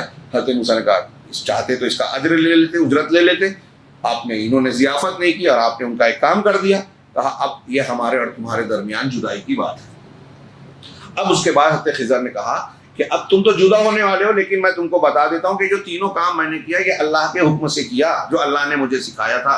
رہی کشتی, تو ان کے آگے کے سفر میں ایک بادشاہ تھا جو اچھی کشتیوں کو غصب کر لیتا تھا, ہڑپ کر لیتا تھا. میں نے عیب دار بنایا تاکہ ان مسکینوں کا مال بچ جائے. یہاں ایک چیز نوٹ کیجئے کہ مسکینوں کی کشتی تھی. کشتی مہنگی ہوتی ہے, کشتی ہونے کے باوجود, کشتی کا مالک ہونے کے باوجود اللہ نے انہیں مساکین کہا. اور زکوٰۃ کے مستحقین میں انما الصدقات للفقراء والمساکین, مساکین بھی ہے. مطلب ایک مسکین ایسا آدمی ہو سکتا ہے کہ اس کا رہنے والا گھر قیمتی ہو لیکن اس میں رہ رہا ہے, باپ دادا سے ملا ہے یا کسی اور ذریعے سے, یا پھر اس کے پاس گاڑی ہو جس سے وہ کمائی کرتا ہے, ٹیکسی وغیرہ چلا رہا ہے, اس کی قیمت اتنی ہے کہ زکوٰۃ عام حالات میں اس پہ فرض ہو سکتی ہے, لیکن وہ استعمال اور آمدنی کا ذریعہ ہے, استعمال کی چیز ہے, اس پر زکوٰۃ نہیں ہے. وہ ہونے کے باوجود وہ مسکین ہے, اس لیے کہ پیٹ کاٹ کے روز محنت کر کے کھا رہا ہے, اس کی ضروریات اس طرح مشکل سے پوری ہو رہی ہے. تو بہرحال مساکین کی تھی وہ, ایک بادشاہ آگے غصب کرتا تھا, میں نے عیب دار اس لیے بنا دیا کہ ان کی کشتی بچ جائے, بادشاہ نہ لے ہوئے. اسی طرح وہ بچہ جو شرارت کرنے والا تھا, اس کے جو ماں باپ تھے وہ بہت نیک صالح تھے, اگر یہ جیتا تو ان کے لیے درد سر بنتا, ایسا ہوتا, اللہ تعالیٰ نے حکم دیا, لہذا مارا گیا. تیسری چیز کہ جو میں نے دیوار ٹھیک ٹھاک کی, وہ 2 یتیم بچوں کی زمین تھی, اس کے نیچے والدین کا چھوڑا ہوا ابو ہوا, نیک اولاد تھے ان کے والدین, اور ان کا خزانہ تھا. میں نے دیوار ٹھیک کی کہ دیوار اگر گر جاتی تو خزانہ دوسروں کے ہاتھ لگ جاتا, یہ محروم ہو جاتے. آپ دیکھ رہے ہیں کہ اگر آپ اپنے بچوں, آپ نیک ہیں, آپ اگر صالح ہیں, اس واقعے میں پتہ چل رہا ہے, تو اللہ آپ کے مرنے کے بعد آپ کے بچوں کا خیال کر رہا ہے. ہاں, نیک ہے تو اللہ آپ کے بچوں کا خیال رکھے گا. آپ نیک نہیں ہیں یا بچے نیک نہیں ہیں تو کیا ہوگا.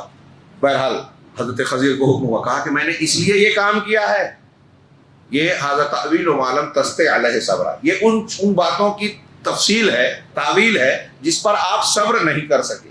یہاں ایک بہت ہی اہم درس اس پورے واقعے میں, یہاں دیکھیں علم کا فتنہ تھا یہ, اور پھر اس کے بعد اللہ نے دکھایا کہ ہم کو آپ کو کسی کو علم دیا گیا ہے تو یہ کچھ ہے، بہت تھوڑا سا علم ہے، بہت سا علم ایسا ہے جو ہم کو نہیں دیا گیا. ایک چیز تو یہ معلوم ہوئی.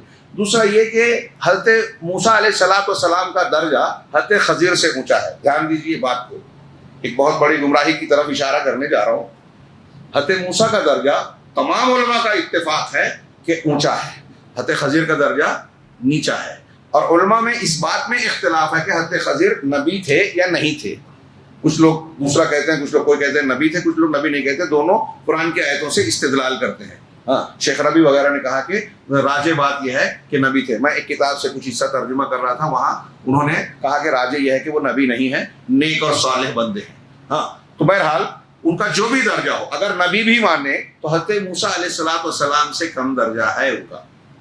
اب یہاں اس واقعے میں یہ کہتے ہیں کہ حضرت خضر کے پاس جو علم تھا وہ کون سا تھا؟ وہ قرآن کی آیت کا ایک ٹکڑا ہے، من لدن علم، کہ اللہ تبارک و تعالیٰ نے اپنے پاس سے مجھے علم دیا. تو اس سے ایک اصطلاح نے علم لدنی، اللہ نے علم لدنی دیا. تو اس کو لے کر اڑ گئے صوفیاء کرام بولنا نہیں چاہیے، یہ اصطلاح ہے. صوفیہ اس کو لے کر اڑے. کیسے؟ کہ دیکھیے حضرت خضر نبی نہیں تھے، یا نبی تھے تو موسیٰ سے کم، لیکن ان کے پاس علم لدنی تھا جو موسیٰ کے پاس نہیں تھا. وہ پیغمبر تھے.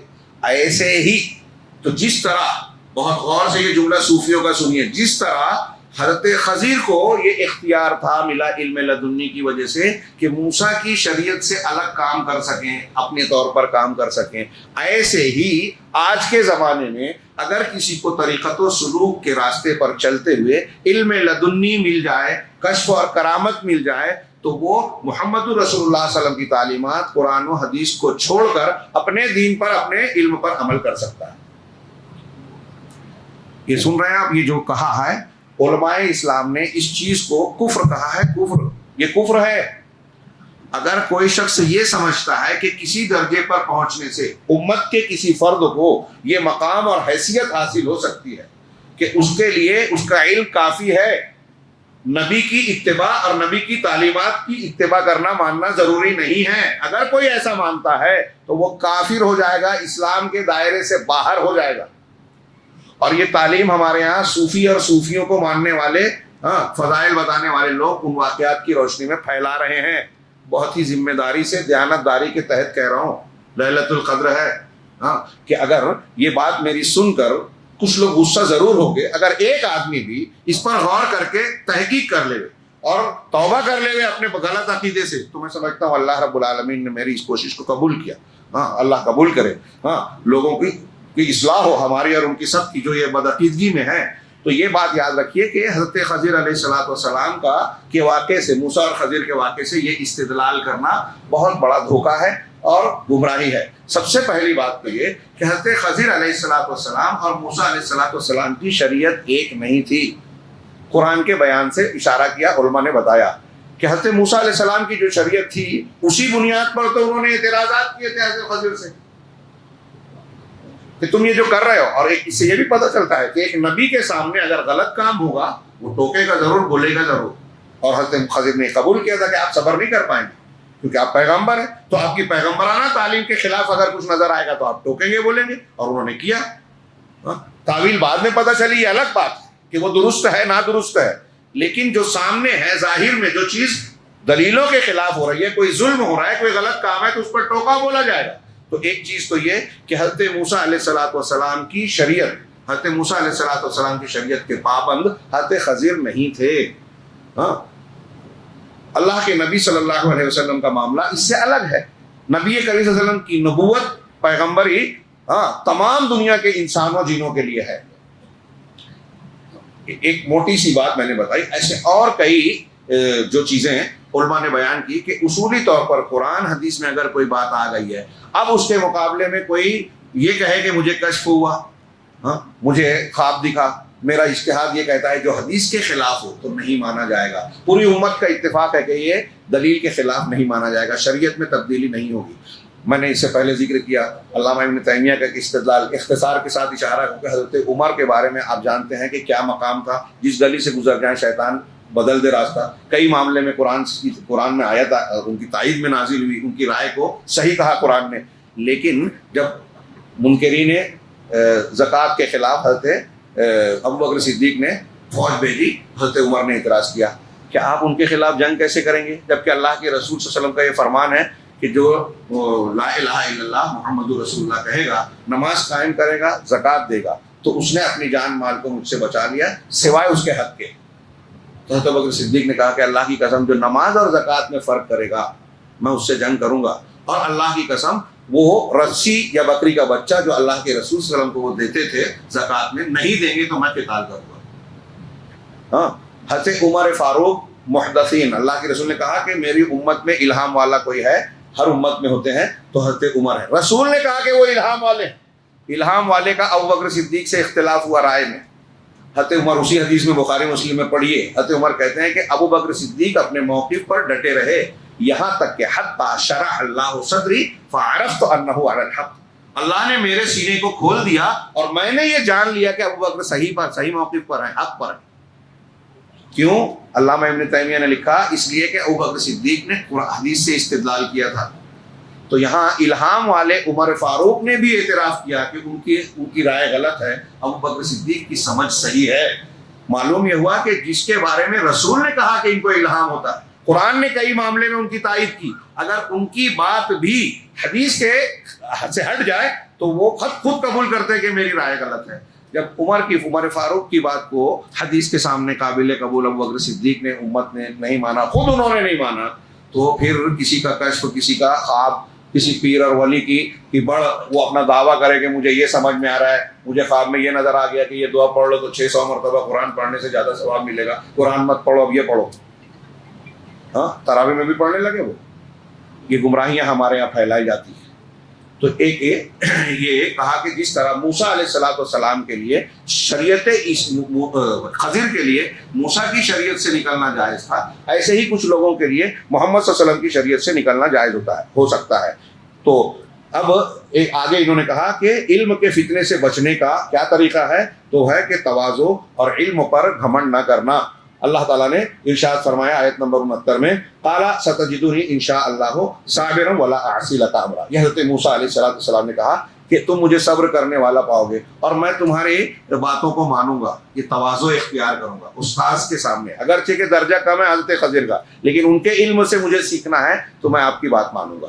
یہ تواضع ہے. اسی طرح اس سورہ میں فتنۃ السلطہ یعنی آدمی کو اقتدار قوت کے ذریعے سے آزمایا جاتا ہے. ذوالقرنین رحمہ اللہ کی پورا قصہ اس میں موجود ہے. یسألونک عن ذی القرنین, ان کو اللہ نے بڑی قوت دی تھی. کچھ لوگ کہتے ہیں کہ یہ سکندر ہے, لیکن علماء نے رد کیا ہے دلائل سے کہ سکندر کے ہاں شرک پایا جاتا تھا, علوم نبوت نہیں پایا جاتا تھا. اور ذی القرنین نے جو چیزیں بیان کی ہیں, بعض علماء کا تو یہاں تک قول ہے کہ اس سے لگتا ہے کہ یہ نبوت کے مقام پر سرفراز تھے, لیکن اہل علم نے کہا راجح قول یہ ہے کہ یہ نبی نہیں صالح بندے تھے. بہرحال بادشاہ تھے, اور بادشاہ ہونے کے بعد ان کو اللہ رب العالمین نے بڑی قوت دی تھی. انہوں نے دنیا کے کئی حصوں کی طرف سفر کیا, مشرق اور مغرب کا وہ سفر کیا, مختلف قوموں سے سابقہ بڑا اس میں ذکر کیا گیا. اب ان کے اپنے اپنے مطالبات تھے. ہاں, ذوالقرنین نے ہر ایک کی, مظلوم کی, کمزوروں کی مدد کی. ایک بادشاہ کو, ایک حاکم کو ایسا ہی ہونا چاہیے. اگر اسے قوت, اقتدار, حکومت ملی ہے تو کمزوروں کے حقوق کا خیال کرے, مظلوموں کی مدد کرے, فریاد رسی کرے, اور ظالم سے ان کے حق کو نکالے. جو وہ حقداروں کے لیے کر سکتا ہے حاکم کو وہ کرنا چاہیے. ذوالقرنین کے واقعے میں بھی عبرت و نصیحت کے کئی سامان ہیں. ہاں, اس میں اسی طریقے سے اس فتنے سے اگر آپ کو طاقت, قوت, اقتدار ملا ہے کہ میرے پیچھے اتنے لوگ ہیں, میرے اتنا جتھا ہے, قوت, اقتدار ہے, ایسا ہے ویسا ہے, تو آپ گھمنڈ میں آ جاتے ہیں. ہاں, اور دوسروں کو حقیر سمجھ کے ظلم کرنے لگتے ہیں. اس فتنے سے بچنے کے لیے کیا کرنا ہے؟ قرآن نے کہا کہ عمل میں اخلاص لایا جائے, آخرت کو یاد کیا جائے. اللہ نے فرمایا قل هل ننبئکم بالاخسرین اعمالا, آپ کہیے کہ کیا میں تمہیں سب سے زیادہ گھاٹا اٹھانے والے, عمل کے اعتبار سے گھاٹا اٹھانے والے, خسارہ پانے والوں کے بارے میں خبر نہ دوں؟ ہاں, بڑی محنت کر رہے ہیں لیکن گھاٹا اٹھائیں گے. الذین ضل سعیہم فی الحیات الدنیا, جن کی ساری محنت, مشقت, دوڑ دھوپ دنیا کی زندگی میں گم ہو جانے والی ہے, ضائع ہو جانے والی ہے. وہم یحسبون انہم یحسنون صنعا, لیکن وہ ایسا سمجھتے ہیں کہ بڑا تیر مارا, بہت کارنامہ انجام دیا کہ وہ بہت اچھا کام کر، وہ ایسا سمجھتے ہیں لفظی ترجمہ یحسنون سنا کہ وہ اچھا کام کر رہے ہیں، یعنی تیر مار رہے ہیں، حالانکہ وہ جو محنت کر رہے ہیں قیامت کے دن سب ضائع ہو جانے والی ہے۔ اگر کوئی آدمی اپنے آپ کو تسلی دے کر لوگوں کے ساتھ ظلم کر کے بڑے بڑے تیر مارنے کی بات کر رہا ہے، یہ بھی اس میں آ گیا۔ کوئی آدمی بدعات میں اپنے آپ کو تھکا رہا ہے، خوب محنت کر رہا ہے، لیلۃ القدر کو جو ہے وہ عید کی تیاری میں کپڑے سل رہا ہے، کپڑے خرید رہا ہے، پھل فروٹ خرید رہا ہے، اور شب برات کو جو ہے عبادت کر رہا ہے جو بدعت کی رات ہے، تو اس کی یہ مشقت اس کو نقصان دینے والی ہے، عمل میں کرنے کے باوجود اس کو نقصان میں مبتلا کرے گی، خسارے میں مبتلا کرے گی۔ تو اب یہ تعلیم ملی کہ اگر آپ عمل کرنا چاہتے ہیں تو اخلاص ہونا چاہیے، دین کی صحیح چیز، صحیح طریقہ اختیار کرنا چاہیے۔ اللہ تبارک و تعالیٰ نے اس سورت کے آخر میں کہا کہ فمن کان یرجو لقاء ربی قل انما انا بشر مثلکم، آپ کہہ دیے کہ میں تمہاری ہی طرح بشر ہوں، انسان ہوں۔ قرآن صاف صاف کہہ رہا ہے، ہمارے یہاں کچھ لوگ مانتے ہی نہیں ہیں، بولتے اگر نبی ہیں سید المرسلین تو بشر کیسے ہوں گے؟ مکہ والے بولتے تھے ما لہذا الرسول یاکل الطعام ویمشی فی الاسواق، اس رسول کا کیا معاملہ ہے کہ کھانا کھاتا ہے ہماری طرح اور بازاروں میں چلتا پھرتا ہے؟ تو اگر وہ بازاروں میں چلتا پھرتا ہے، کھاتا پیتا ہے ہماری طرح ہے تو رسول کیسے ہوگا؟ ہمارے یہاں کچھ لوگ کہہ رہے ہیں کہ ارے رسول ہے، سید المرسلین ہے، صاحب کوثر ہے، تو انسان کیسے ہوں گے؟ بات ایک ہی ہے، بشریت اور نبوت اکٹھا نہیں ہوگی، دونوں سمجھ رہے ہیں، کفار مکہ بھی اور ہمارے یہاں بھی۔ انہوں نے رسول مانا تو بشر نہیں مان رہے ہیں، انہوں نے بشر مانا تو رسول نہیں مانا، دونوں گمراہ۔ تو اللہ تبارک و تعالیٰ نے کہا کہ آپ کہہ دیجئے کہ میں بشر ہوں، میری طرف جو وحی کی جاتی ہے اس کی اتباع کر رہا ہوں۔ فمن کان یرجو لقاء ربی، تو جس کو بھی اللہ اپنے رب سے ملاقات کا یقین ہے، فلیعمل عملا صالحا، تو وہ چاہیے کہ نیک عمل کرے، ولا یشرک بعبادت ربہ احدا، اور اپنے رب کے ساتھ اپنے رب کی عبادت کے ساتھ کسی کو شریک نہ کرے۔ علامہ ابن کثیر اور سلف کئی کہتے ہیں کہ اس آیت میں ہمارے عمل کے قبول ہونے کے لیے دو شرطیں بتائی گئی ہیں کہ آپ کا عمل کوئی بھی ہو، اللہ نیک عمل صالح اور دین کا عمل کب قبول ہوگا؟ پہلی بات یہ کہ وہ عمل صالح ہو۔ صالح کب ہوگا؟ جب رسول کی سنت کے مطابق ہو۔ رسول کی سنت کے خلاف ہوگا تو صالح کتنا بھی اچھا آپ سمجھے وہ اچھا عمل نہیں ہے اللہ کی نظر میں۔ اور دوسرا یہ کہ وہ اس میں شرک نہ ہو، یعنی شرک اکبر بھی نہ ہو، شرک اکبر ہوگا تو سارے عمل برباد، شرک اصغر بھی نہ ہو، دکھاوے کے لیے آپ نے نماز پڑھی، دکھاوے کے لیے صدقہ کیا، دکھاوے کے لیے نیکی کی، وہ عمل ضائع ہو جائے گا، اس میں شرک آ گیا، ریاکاری آ گئی۔ تو یہ دو شرطیں جب ہوگی تو نیک عمل قبول ہوگا۔ چنانچہ اپنے عمل کو میں اخلاص لایا جائے، آخرت کو، اس کے اجر و ثواب کو یاد رکھا جائے۔ ان الذین آمنوا وعملوا الصالحات کانت لهم جنات الفردوس نزلا، جو لوگ نیک عمل کرنے والے ہیں اور صالح عمل کر کے ایمان والے ہیں اور نیک عمل کرنے والے ہیں، ان کے لیے ضیافت کے لیے جنات الفردوس ہے، فردوس کے باغات۔ جنت کے کئی درجات ہیں، فردوس سب سے اعلیٰ ہے۔ اللہ کے رسول نے فرمایا کہ جب تم جنت مانگو تو فردوس مانگو، اس لیے کہ وہ جنت میں سب سے اعلیٰ ہے، سب سے درمیانی ہے، اور اس کے اوپر رحمان کا عرش ہے۔ تو اخلاص اور آخرت کو یاد کرنا یہ جو ہے اقتدار کے فتنے سے انسان کو بچاتا ہے۔ آپ کو گھمنڈ ہے کہ میرے پاس طاقت ہے، میں کچھ بھی کر سکتا ہوں، اگر آپ آخرت کو یاد کرو گے تو یہ خیال نکال دو گے کہ میں کچھ بھی نہیں کر سکتا۔ حضرت ابو مسعود انصاری نے اپنے غلام کو مارنے کے لیے کوڑا اٹھایا، کوئی غلطی کی تھی، پیچھے سے آواز آئی اللہ کے رسول صلی اللہ علیہ وسلم کی کہ ابھی تم اس غلام پر جتنی طاقت رکھتے ہو، تمہارا رب تم سے اس سے زیادہ تم پر قدرت رکھتا ہے، وہ تم سے اس کا بدلہ لے گا۔ ہاتھ سے کوڑا چھوٹ گیا، پلٹ کے دیکھا نبی کریم صلی اللہ علیہ وسلم ہے، کہا اللہ کے رسول مجھ سے غلطی ہوئی، میں اس کو ابھی کے ابھی آزاد کرتا ہوں، اللہ سے معافی مانگتا ہوں۔ یعنی حقدار کا حق دیکھ کے انسان ڈر جائے گا، یہ دیکھ کر نہیں کہ وہ میرا غلام نوکر ہے، مجھ سے میرا ماتحت ہے، اس کے سامنے میں کیسے جھک سکتا ہوں، میں کیسے اس کو چھوٹ دے سکتا ہوں، یہ نہیں سوچے گا۔ یہ سوچے گا کہ اگر یہ میرے نیچے ہے تو میں اللہ کے نیچے۔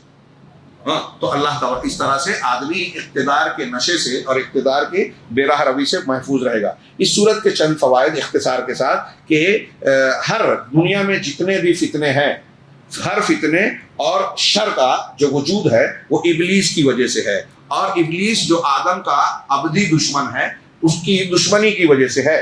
اس میں اللہ رب العالمین نے اس سورہ مبارکہ میں ہم کو آگاہ کرتے ہوئے کہا وَإِذْ قُلْنَا لِلْمَلَائِكَةِ اسْجُدُوا لِآدَمَ فَسَجَدُوا إِلَّا إِبْلِيسَ، کہ جب ہم نے ملائکہ سے کہا کہ سجدہ کرو آدم کو تو سب نے کیا سوائے ابلیس کے۔ ابلیس فرشتہ نہیں تھا، لیکن سیاق سے پتہ چل رہا ہے کہ فرشتوں کے ساتھ اس کو بھی اللہ نے یہ حکم دیا تھا۔ آگے کہا اللہ نے کَانَ مِنَ الْجِنِّ، یہ ابلیس جینوں میں سے تھا۔ پتہ یہ چلا کہ ابلیس جن ہے، شیطان جن کو ہم کہتے ہیں، وہ شیاطین الگ سے مخلوق نہیں ہے، شریر جن ہی شیاطین ہیں، اور ان کا جو سرغنہ بڑا تھا ہاں جد امجد کہہ لیجیے، وہ ابلیس تھا، ابلیس ہے، تو وہ جنوں میں سے تھا۔ ففسق عن امر ربی، اپنے رب کے حکم سے وہ باہر نکل گیا، نافرمان بنا۔ تو اللہ کہہ رہا ہے کہ ارے اللہ تبارک و تعالیٰ کی نافرمانی کی، ہاں اس کو تمہارا دشمن ہے، قسم کھائی ہے کہ ان کو بہکاؤں گا، تیرے راستے سے ہٹاؤں گا، جہنم کے راستے پہ لے جاؤں گا، اس کی وجہ سے تو نے مجھے بے عزت کیا۔ پچھلی صورت میں ہم نے پڑھا افتتخذونہ وذریتہ اولیاء من دونی، تو اللہ ہم سے اور آپ سے پوچھ رہا ہے کہ کیا اس کو، ابلیس کو اور ابلیس کی ذریت کو تم مجھے چھوڑ کر اس کو اپنا ولی بنا رہے ہو، دوست بنا رہے ہو، اس کے دین شریعت پہ چل رہے ہو، بدعت خرافات اور قرآن و حدیث کے خلاف جا کے شریعت اس کی مان رہے ہو، ابلیس کی جو تمہارا دشمن ہے۔ ہاں تو کہا انہ لکم عدو مبین، وہ تمہارا کھلا ہوا دشمن کیا ہے، وہم لکم عدو، جبکہ وہ پورا طبقہ ابلیس اور اس کے رفقا پارٹی تمہارے دشمن ہے۔ بئس للظالمین بدلا، تو ظالموں کا کتنا برا بدلہ ہے، ظالموں نے کیسا بدل اختیار کر رکھا ہے۔ اس طریقے سے نمبر 2 اس کے فوائد میں سے ایک چیز یہ ذکر کی سورہ مبارکہ میں کہ اس سورہ مبارکہ میں ہر سطح پر مختلف سطحوں پر دعوت دی گئی ہے کہ آپ ہر مقام پر جو ہے دعوت حق دیں اور اپنے آپ کو فتنوں سے بچائیں۔ تو پہلا دیکھیے کہ نوجوانوں کا معاملہ، جو اپنے بادشاہ کو دعوت دینے کی تعلیم دی گئی ہے، نوجوان جو اپنی بستی کے بادشاہ کو جو ہے دعوت دے رہے ہیں، پھر آخر میں غار میں پناہ لیتے ہیں، دعوت دی، اس کو قبول نہیں کیا، بھاگ کھڑے ہوئے۔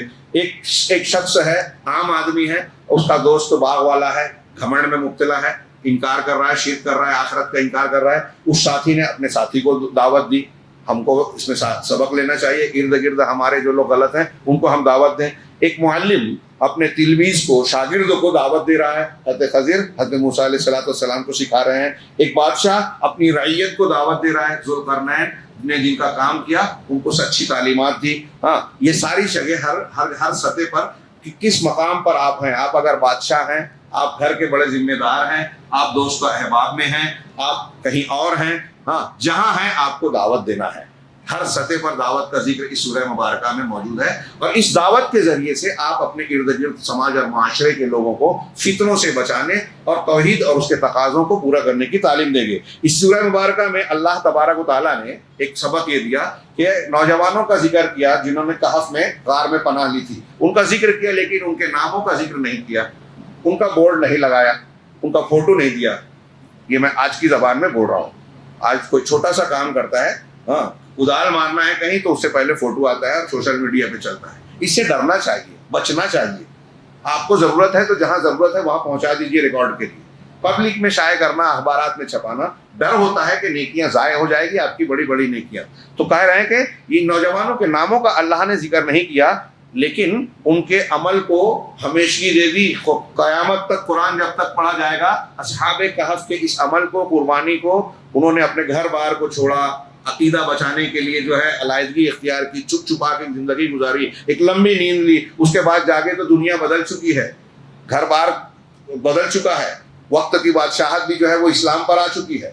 ہاں تو یہ انہوں نے جو اتنی بڑی قربانی دی، ہاں عقیدے کے لیے، گھر بار اور سب کچھ چھوڑنے کا عمل دکھایا، اس عمل کو اللہ رب العالمین نے دائمی طور سے لوگوں کے سامنے، نوجوانوں کے لیے نمونہ بنا دیا کہ ایک نوجوان ایسے ہوتے ہیں ایمان والے۔ ہاں اور یہ وذالک لأن، تو یہ کیوں ہے؟ اس لیے کہ انسان کی قیمت اس کے عمل سے ہوتی ہے، ہاں نام میں، شکل میں، حسب نسب میں اس کی قیمت نہیں ہوتی کہ میرے ابا تو ایسے تھے، میرا خاندان ایسا ہے، اور مجھے تو فلاں جو ہے ایوارڈ ملا تھا۔ آپ کا نام، آپ کی شکل صورت، آپ کی شہرت معنی نہیں رکھتی، آپ کا عمل معنی رکھتا ہے۔ اصحاب کہف کے عمل کو ذکر کیا۔ اللہ تبارک و تعالیٰ نے اس سورہ مبارکہ میں کہا وَإِذْ قُلْنَا لِلْمَلَائِكَةِ اسْجُدُوا لِآدَمَ إِلَّا إِبْلِيسَ، فَسَجَدُوا إِلَّا إِبْلِيسَ كَانَ مِنَ الْجِنِّ۔ یہ آیت جو ابھی ہم نے پڑھی، اس میں شیخ نے کہا کہ اللہ کی جانب سے بڑا لطیف خطاب ہے، انہیں ڈانٹ پھٹکار ہے لیکن لطف و کرم کے ساتھ، ہمارے لیے لطافت کے ساتھ اللہ نے ڈانٹا ہے ہم کو۔ کیسے؟ کہہ رہے ہیں کہ میں نے ابلیس سے کیوں دشمنی مول لے لی؟ اللہ رب العالمین کا کچھ بگاڑنے والا نہیں ہے، بیان کا اندازہ علامہ ابن قیم کی بات ہے کہ ابلیس اللہ کا عبادت گزار تھا، کیوں اللہ کے دربار سے بھگایا گیا یا اللہ تعالیٰ کا مخالف ہو گیا؟ اس لیے کہ اللہ تعالیٰ نے کہا تھا ابلیس کو کہ آدم کو سجدہ کر، آدم کو سجدہ کرنے کا حکم دیا اور اس نے نہیں مانا، اس کو یہ غلط لگا، اس لیے دشمنی ہو گئی اللہ کی، اللہ سے اس نے دشمنی بول لی ابلیس نے. تو جس آدم کے لیے اللہ کا نافرمان بنا ابلیس، وہی آدم کہہ رہے ہیں کہ اسی ابلیس کے لیے تم مرے جا رہے ہو. اللہ کی بات کو چھوڑ کر، قرآن کی بات کو چھوڑ کر، اس کی شریعت سے ہٹ کر تم ابلیس کی باتیں مانتے ہو، بدعت و خرافات کو مانتے ہو. علامہ ابن قیم کہہ رہے ہیں کہ کتنا لطیف اللہ کا عتاب ہے کہ جس کے لیے میں نے تم سے تمہارے لیے جس سے دشمنی لی، تم اس کے درمیان اس سے مصالحت کر رہے ہو، دوستی گانٹ رہے ہو. جب بھی کوئی آدمی قرآن و حدیث کے خلاف کسی بھی معاملے میں جا رہا ہے، وہ شیطان سے مصالحت کرتا ہے. اللہ تبارک و تعالیٰ نے اس آیت میں کہا حتیٰ اذا ساوا، ذوالقرنین کے واقعے میں کہ حتیٰ اذا ساوا بین الصدفین قال انفخوا، ترجمہ ہے یہاں تک کہ جب ان دونوں پہاڑوں کے درمیان دیوار برابر کر دی. ایک قوم کے لوگوں نے کہا کہ یاجوج ماجوج آ کر ہمیں تنگ کرتے ہیں. مولانا آزاد نے کہا کہ یاجوج ماجوج یہ گاگ اور میگاگ تھا، یہ چائنا کے اور وہ جو کیا نام ہے جو تاتاری لوگوں کا لشکر آیا تھا. تاتاری سے پہلے کیا نام تھا ان کا؟ منگولیا کے، چائنیز منگول، یہ تاتاری مغل یہ اس کی شاخیں ہیں. بعد میں ہلاکو خان اسی نسل کا تھا. تو کچھ لوگوں کا کہنا ہے کہ یہی قبیلہ تھا، یہی تھا، لیکن یہ بات صحیح نہیں ہے. قیامت کے قریب وہ آئیں گے، حدیثوں میں ہیں، اور وہ ساری چیزیں صاف کریں گے. ان کا فتنہ اتنا بڑا ہو کہ حضرت عیسیٰ علیہ السلام اور سچے مسلمان پہاڑی پہ چلے جائیں گے، پھر وہ ان کی موت ہوگی، کیڑے آئیں گے ان کو صاف کریں گے. یہ سب تفصیلات موجود ہیں. تو بہرحال یاجوج ماجوج کی پریشانی کا جب انہوں نے شکوہ کیا کہ وہ لوگ آتے ہیں حملہ کرتے ہیں، تو ذوالقرنین نے کہا کہ ان دونوں پہاڑوں کے درمیان دیوار برابر کر دی. ایک دیوار بنائی اور حکم دیا کہ آگ بھڑکاؤ. ذوالقرنین نے کہا آگ بھڑکاؤ، خوب تیزی سے جلاؤ. پاوقتے کے لوہے کی ان چادروں کو بالکل آگ کر دیا. لوہے کے بڑے بڑے چادریں بنائی گئی. دیوار بنانے کے بعد ایک لوہے کی چادروں کو ایک دم آگ سے تپا کر لال کر دیا گیا. تو فرمایا میرے پاس لاؤ، اس پر پگھلا ہوا تانبا ڈال دو. اب اس لوہے کی چادر جو بالکل لال ہو گئی ہے تب کر، اس پر پگھلا ہوا تانبا ڈال دیا بس، اور اس کی دیوار بنا دی. تاکہ اس کو بس نہ تو ان میں دیوار کے اوپر چڑھنے کی طاقت تھی اور نہ اس میں کسی کو سوراخ کر سکتے تھے. امام قرطبی کہتے ہیں کہ اس آیت میں دلیل ہے اس بات کی کہ اگر حاکم آدمی چاہے تو شرارت کرنے والوں کے لیے قید خانہ اور جیل بنا سکتا ہے، تاکہ ان کا فساد لوگوں کو تباہی اور نقصان سے دوچار نہ کرے. اس آیت سے نکالا. اس سورہ مبارکہ میں جب اصحاب کہف کے بارے میں پتہ چلا اور پھر ان کی موت ہو گئی، ان کی قبریں وجود میں آئی، تو کچھ لوگوں نے کہا قال الذین غلبوا علی امرہم لنتخذن علیہم مسجدا. اس میں اشارہ ہے اس کی مذمت کی طرف کہ غلبوا علی امرہم لوگوں نے کہا، لیکن ایسا ہوا کہ نہیں ہوا. کچھ لوگ کہتے ہیں کہ اس میں ثبوت ہے، دیکھو قبروں پر مسجد بنائی جا سکتی ہے کہ ہم اس پر مسجد بنا لیں گے. کچھ لوگوں نے کہا، لیکن اللہ نے جس سیاق میں ذکر کیا ہے مذمت کا پہلو ہے. تو قبروں پر مساجد بنانا، اس میں نماز پڑھنا، ایسی مسجدوں میں نماز پڑھنا، اس پر تعمیر قائم کرنا، یہ ممنوع ہے، جائز نہیں ہے. اگر کسی مسجد میں قبر ہے تو اس مسجد میں نماز نہیں ہوگی. اور اس پر بہت سی دلیلیں ہیں. مثال کے طور پہ حضرت عائشہ کہتی ہیں کہ حضرت ام حبیبہ اور ام سلمہ دونوں ام المومنین ہیں. حضرت عائشہ راوی وہ بھی ام المومنین ہیں. ان دونوں نے ذکر کیا کہ ان لوگوں نے حبشہ میں ایک کنیسہ چرچ دیکھا تھا جس میں تصویریں تھی. یہ سن کر اللہ کے رسول صلی اللہ علیہ وسلم نے فرمایا کہ ان اولئک اذا کان فیہم الرجل الصالح مات فمات، کہ یہ ایسے لوگ تھے کہ ان میں اگر کوئی نیک آدمی ہوتا اور اس کی موت ہو جاتی، بنوا علی قبرہ مسجدا، تو اس کی قبر پر مسجد بنا لیتے. وصوروا تلک الصور، اور یہ تصویریں بھی بنا لیتے. اللہ کے رسول نے کہا اولئک شرار الخلق عند اللہ، یہ اللہ کے نزدیک قیامت کے دن یوم القیامہ، اللہ کے نزدیک قیامت کے دن سب سے بدترین لوگ ہوں گے، بدترین مخلوق ہوں گے ساری مخلوق میں. یہ صحیح مسلم کی روایت ہے. بخاری مسلم کی حدیثوں میں یہ بھی ہے کہ اللہ کی لعنت ہے یہود و نصارہ پر، انہوں نے اپنے انبیاء کی قبروں کو مسجد بنا لیا. جب کم انبیاء کی قبروں پر مسجد بنانا لعنت کا کام ہے، تو اولیاء اور صالحین کی قبروں پر مسجد بنانا کیسا لعنت کا کام ہوگا. پختہ قبروں کو بنانا، اللہ کے رسول کی بالکل صاف حدیث موجود ہے کہ قبروں پر چونا گج لگانا، اینٹ لگانا، رنگنا، اس پر لکھنا منع ہے۔ ہمارے یہاں ہندوستان میں، پاکستان میں دیکھیے جگہ جگہ ہاں اسلام کے ماننے والے بھی ہیں، قرآن و حدیث کو ماننے کا دعویٰ کرتے ہیں، رسول سے محبت کا اعلان بھی کرتے ہیں، اور اللہ کے رسول کی یہ بات ماننے کو تیار ہی نہیں ہے۔ آپ کے بغل میں دیکھ لیجئے اللہ کے رسول وسلم کی اور شریعت کی ان تعلیمات کی کھلی خلاف ورزی کی جاتی ہے۔ چنانچہ یہ حدیثیں اللہ کے رسولوں کے قبروں پر بھی مسجد بنانے سے منع کرتی ہے، اسے لعنتی کام بتاتی ہیں۔ ظاہر سی بات ہے کہ جو کام لعنتی ہو وہ جائز نہیں ہو سکتا۔ سورہ کہف سے متعلق چند معروضات یہ تھی جو میں نے پیش کی۔ اللہ رب العالمین سے دعا ہے کہ وہ ہمیں قرآن کو سمجھنے اور اس پر تدبر کرنے، اس پر عمل کرنے کی توفیق عطا فرمائیں۔ آج کی یہ رات لیلۃ القدر جو نزول قرآن کی رات ہے، اور اسی وجہ سے اللہ رب العالمین نے اس پوری رات کو، ابھی عشاء کی نماز میں تلاوت کی گئی، انا انزلناہ فی لیلۃ القدر، ہم نے اس قرآن کو قدر کی رات میں نازل کیا۔ اس قدر کی رات کی قدر کیجئے۔ وما ادراک ما لیلۃ القدر، لیلۃ القدر خیر من الف شہر، تمہیں کیا پتا یہ قدر کی رات کیا ہے؟ خیر من الف شہر، لیلۃ القدر خیر، یہ 1000 مہینوں سے زیادہ بہتر ہے۔ کیا مطلب؟ اس ایک رات میں اگر ہم کو صحیح عبادت، ایمان و احتساب شرط ہے، ایمان ہونا چاہیے، اجر و ثواب کی امید ہونی چاہیے، مطلب یہ کہ اخلاص ہو۔ اگر اس کے ساتھ ہم نے عبادت کی تو کیا ہے 1000 مہینوں سے زیادہ، لگ بھگ لوگوں نے بتایا 83 سال بنتا ہے۔ 83 سال جو ہماری عمر کا اوسط سے بھی زیادہ ہے۔ ایک رات اگر مل گئی سچے ڈھنگ سے، 83 سال سے زیادہ کا ثواب ملے گا۔ ہاں، لیلۃ القدر خیر من الف شہر، تنزل الملائکۃ والروح، اس رات میں، اس شب مبارک میں ہاں ملائکہ، فرشتے اور جبریل اترتے ہیں۔ ہاں، تنزل الملائکۃ والروح فیہا باذن ربہم من کل امر، اس میں سارے معاملات اللہ کے حکم سے ہوتے ہیں۔ سلام، پوری کی پوری رات سلامتی والی ہوتی ہے۔ ہیا حتی مطلع الفجر، طلوع فجر تک۔ یہ رات اس کی قدر و قیمت کو پہچانے۔ امت محمدیہ کو خاص انعام دیا گیا۔ ہماری عمر کم ہو گئی، لیکن اللہ نے ایسے مواقع دیے ہیں کہ عمر سے کئی گنا زیادہ کا اجر و ثواب اپنے دامن میں سمیٹ سکتے ہیں۔ بعض علماء نے ماضی میں لکھا کہ جب یہ رات آئے لیلۃ القدر تو آپ زیادہ سے زیادہ نیکی کرنے کی کوشش کریں۔ اگر آپ کے پاس نہ تھوڑا ہی پیسہ ہے تو یہ سوچ کر کہ آپ 1 روپیہ، 5 روپیہ، 10 روپیہ کرتے ہیں تو سوچئے کہ 1000 مہینے سے زیادہ بہتر والے صدقہ و خیرات کے زمرے میں آ سکتے ہیں۔ 5 روپیے کا ثواب کتنا بڑھ سکتا ہے؟ آپ کے پاس جتنی طاقت ہے آپ صدقہ کر دیں، دعائیں کریں، قرآن کی تلاوت کریں، وقت کو ضائع نہ ہونے دیں، چند گپ شپ اور ان سے گریز کرتے ہوئے زیادہ سے زیادہ دعا، توبہ و استغفار، اللہ سے گڑ گڑا کے معافی مانگے۔ آپ کا کوئی رشتہ دار اگر روٹھا ہے تو فون کر کے خیریت دریافت کیجیے، تحفہ بھیج دیجیے،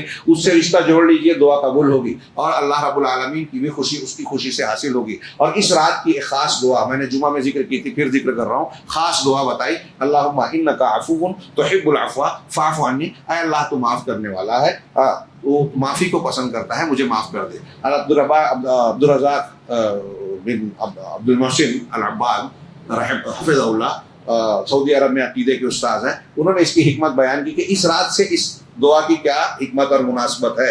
تو انہوں نے کہا کہ یہ قدر کی رات ہے، سالانہ تقدیر اسی رات میں طے ہوتی ہے، 15 شعبان کو نہیں، جھوٹی بات ہے وہ۔ قدر کی رات قدر و منزلت کے معنی میں بھی ہے، تقدیر کے معنی میں بھی ہے۔ اس سال میں کون مرے گا، کہاں ولادت ہوگی، کس کا حادثہ ہوگا، کس کے ساتھ کیا معاملات ہوں گے، کون ترقی کرے گا، کاروبار میں برکت ملے گی، وغیرہ وغیرہ، یہ ساری چیز اللہ تبارک و تعالیٰ اس رات میں فرشتوں کے حوالے کرتا ہے، تقدیر کی، پورا سالانہ پروگرام، سالانہ تقدیر۔ تو جب اللہ سالانہ تقدیر ہم کو طے کر کے، ہماری طے کر کے فرشتوں کے حوالے کر رہا ہے تو ہم یہ دعا مانگے کہ میں بہت گنہگار ہوں، ہاں میں معافی کا مستحق ہوں، تو معاف کرنے والا ہے، معافی کو پسند کرتا ہے، مجھے معاف کر دے۔ جب معاف کرے گا تو اللہ رب العالمین ہم سے ناراض نہیں رہے گا، اور اگر ہم گنہگار ہیں، ناراض ہے اللہ، تو ناراضگی کی بنیاد پر سالانہ تقدیر میں سخت فیصلہ ہو سکتا ہے۔ حالانکہ تقدیریں دعا سے بدلتی ہیں جو کہا گیا، اور تقدیر نہیں بدلتی جو کہا، یہ ٹکراؤ نہیں ہے، ہاں دعا سے بدلتی ہے۔ اللہ رب العالمین نے یہ طے رکھا ہے کہ اگر یہ دعا کرے گا تو یہ ملے گا، دعا نہیں کرے گا تو یہ ملے گا۔ فرشتوں کو دیتا ہے کہ یہ کرنا ہے، اب جب دعا کرا تو فرشتوں سے کہتا ہے نہیں یہ نہیں، یہ کر دینا ہے۔ اللہ کو معلوم ہے یہ کرنے والا ہے، بدلنے والا ہے۔ وہ قضائے مبرم اپنی جگہ، کچھ چیزیں نہیں بدلتی، کچھ چیزوں میں جو ہے برکت کی شکلیں الگ الگ ہوتی ہیں۔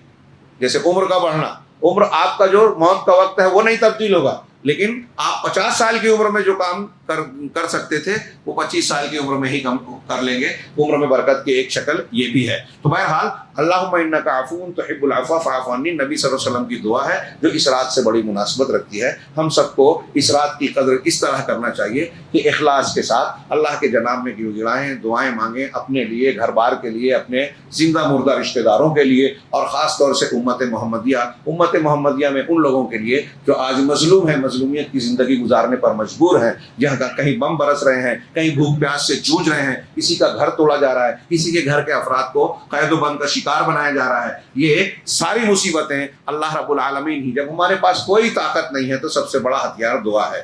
اور دعا کے مانگنے کے ہر لمحہ ہے، ساری زندگی ہر وقت مانگ سکتے ہیں، لیکن کچھ خاص اوقات ہوتے ہیں. ان میں سے یہ شب بھی ہے جو آخری عشرے کی طاعت راتوں کو اللہ رب العالمین نے مقام دیا ہے. پورے سال کی راتوں میں سب سے زیادہ فضیلت والی راتیں. اللہ رب العالمین ہمیں اس رات میں محروم لوگوں میں نہ رکھے، بلکہ ان لوگوں میں شامل کرے جو اس رات کی برکتوں فضیلتوں کے سے اپنا دامن سمیٹتے ہیں، اور اللہ رب العالمین کے جناب سے انہیں جو ہے جہنم سے آزادی کا پروانہ ملتا ہے. رب العالمین نے اگر یہ دعائیں قبول کر لی تو واقعی ہمارے لیے عید ہوگی، ورنہ عید کے دن بھی ہمیں غم مچانا چاہیے اگر ہم نے یہ عبادات میں محنت نہیں کی. اللہ رب العالمین ہمیں صحیح اخلاص کے ساتھ عبادات کی توفیق دے، ہماری عبادتوں کو، دعاؤں کو قبول فرمائے، ہماری عبادتوں میں ایمان و احتساب عطا فرمائے، اور اس کے ذریعے سے ہمیں جہنم سے آزاد کر کے جنت کا حقدار بنا دے. وآخر دعوانا ان الحمد للہ رب العالمین وصلی اللہ علی نبینا محمد.